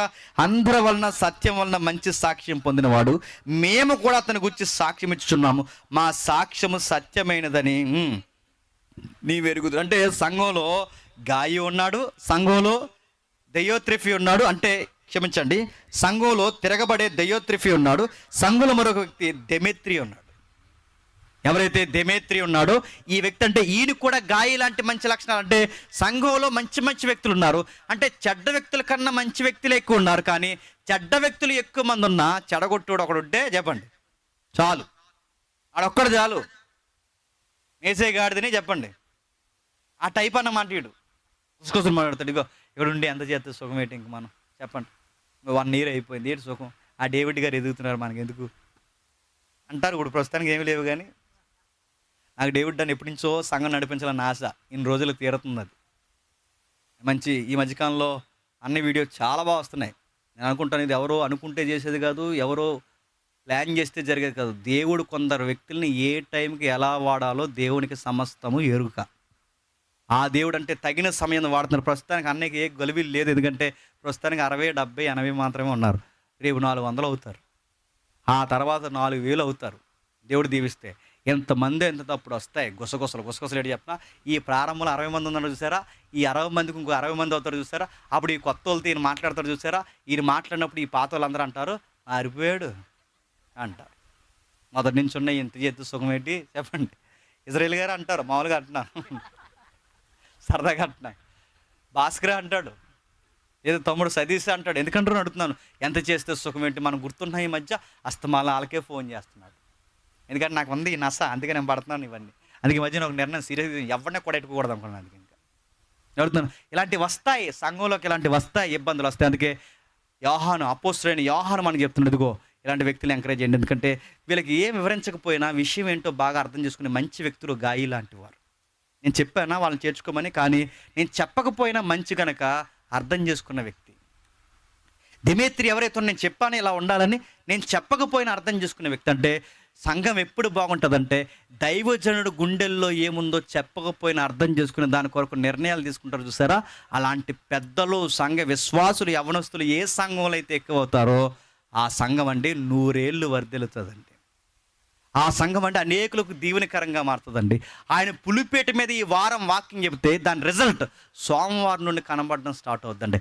అలాంటి దైవజనులను బోధించే బోధ కింద ఇలాంటి విశ్వాసులు ఉంటే ఆ సంఘానికి ఎంత క్షేమాభివృద్ధి జరుగుతుందో. మాస్టర్ గారు అలా చెబుతుంటే కింద గుసగుసలు మాట్లాడి ఆయన అలాగే చెబుతాడు, బైబిల్లో ఎన్నో ఉంటాయి మనకు అవన్నీ ఎందుకని. ఇలాంటి సీడపురుగులు ఉంటారు కొంతమంది, ఎన్నో ఉంటాయి బైబిల్లో అన్నీ చేత్తూ కూర్చుంటే బతకగలం ఏంటి లోకంలో. మరి ఏం చేస్తావు, శ్మశానానికి పోతావా, ఏం చేస్తావు, అన్నీ అలాగ ఉంటాయి. ఆయన అలా చెప్తాడు, ఆయన పాస్టర్ గారు కాబట్టి ఆయన అలా చెప్తాడు. మనం పాస్టర్లమా, మనం చేయాల్సిన మనం చేయాలి. దేవుడికి ఎట్టాలో చెప్పండి. దేవుడు పెట్టాలి, నీకు ఎడతాడు పిండం రెడీగా ఉండు. దేవుడు పెట్టే పాస్టర్ గారు ఒకటి చెప్పాడంటే కింద ఖచ్చితంగా మాట్లాడిన దానికి ప్రేరేపణ పొంది ఖచ్చితంగా దాని ప్రకారం ప్రవర్తించవలసిందే. దేవుడు ఊరకే ఈ పులిపేట మీద నిలబడి దైవజనుడి నోట నీతో ఏం మాట్లాడకుండా ఉండడం లేదు, గుర్తుపెట్టుకుని నేరుగా నీతో మాట్లాడుతున్నాడు. ఎందుకు మాట్లాడుతున్నాడు, నీకే ఎందుకు చెప్తున్నట్టు అనిపిస్తుంది, నువ్వు మార్చుకోవాల్సినవి ఏవో ఉన్నాయి. అందుకే మంచి వ్యక్తులు ఉన్నారు. దెమేత్రి ఉన్నాడు, గాయి ఉన్నాడు, చెడ్డ వ్యక్తి ఉన్నాడు, దియోత్రెఫీ, వాడితో జాగ్రత్త. ఇంక కింద చెప్తున్నాడు, ముగించేద్దాం. అనేక సంగతులు మీకు రాయవలసి ఉన్నది కానీ సిరాతో ఉమ్, ఉమ్, వాటిని గుచ్చి రాయడం నాకు నచ్చడం లేదు. శీఘ్రముగా నేను చూడ నిరీక్షించుచున్నాను. అప్పుడు ముఖాముఖిగా మాట్లాడుకుందాము. నీకు సమాధానం కలుగును గాక. మన స్నేహితులు నీకు వందనములు చెప్పుచున్నారు. నీ వద్దన స్నేహితులకు పేరు పేరున వరుస వరుసన వందనములు చెప్పుము. ఎంత బాగా జ్ఞాపకం చేసుకున్నాడు మంచి కాపరి. కొంతమంది కాపర్లు ఉంటారండి, సంఘంలో వచ్చిన వాళ్ళు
మూడు, సేవకుడి మీద చెడ్డ మాటలు మాట్లాడే పనికి మాలిన వారిని చెప్పండి దూరం పెట్టండి. ఈ సూత్రాలు ఎప్పుడైతే పాటిస్తారో సంఘము, మళ్ళీ చెప్తున్నాను, దినదినము వర్ధిల్లుతాది. ఇవెవడైతే చూసి చూడనట్టు వదిలేశాడో సంఘానికి కణితి ఏర్పడినట్టు, అంటే కొరుకు పుండి ఏర్పడినట్టు ఏర్పడి ఇలాంటి సీడ పురుగులందరూ కలిసి ఒక దైవజనుడు కష్టపడుతున్న కష్టాన్ని వీళ్ళు వెనకాల నుంచి సేడగొడుతూ ఉంటారు. అంటే ఎవరైతే గాయి లాంటి వారు ఉన్నారో వాళ్ళని బట్టి సంతోషించండి. డెమోత్రి లాంటి వారు ఉన్నారో వాళ్ళ గురించి మీరే సాక్ష్యం ఇవ్వండి. ఇలాంటి గొప్ప వ్యక్తులకు అవసరమైతే ఆర్థికంగా, ఆత్మీయంగా సహకరించండి. ఎవరైతే దుర్మార్గమైన మాటలు మాట్లాడి సేవకుడి మీద నిందలేస్తున్నాడో అలాంటి వారిని దూరం పెట్టి ఇలా పాస్టర్ గారు చెప్పండి, సార్ వాడు చాలా దుర్మార్గమైన మాటలు మాట్లాడుతున్నాడు, వాడి విషయంలో మీరు చర్యలు తీసుకోండి చెప్పండి. ఆ పాస్టర్ గారు వాక్యాన్ని బట్టి నిర్ణయం తీసుకుంటాడు. ఇది ఎప్పుడైతే పాటిస్తారో దైవజనుడు బాగుంటాడు, పెద్దలు బాగుంటారు, సంఘస్థులు బాగుంటారు. పేదలు గొప్ప చిన్న తేడా లేకుండా అందరూ సహోదర ప్రేమతో వర్ధిల్లుతారు. ఒకరి అక్కర్లు ఒకరు, ఒకరి బాధలు ఒకరు పంచుకుంటే సమాజ స్థాపన బయట జరుగుతుందో లేదో నాకు తెలియదు, కానీ ఈ ప్రేమ ఎక్కడైతే వర్ధిల్లుతుందో సంఘంలో మాత్రం చెప్పండి సమాజ స్థాపన అని ఒక ప్రేమకు పునాదేస్తాం. ఆ పునాదుల్లో ఈ సంఘము వర్ధిల్లును గాక. Amen, amen, amen. ప్రార్థన చేసుకోండి.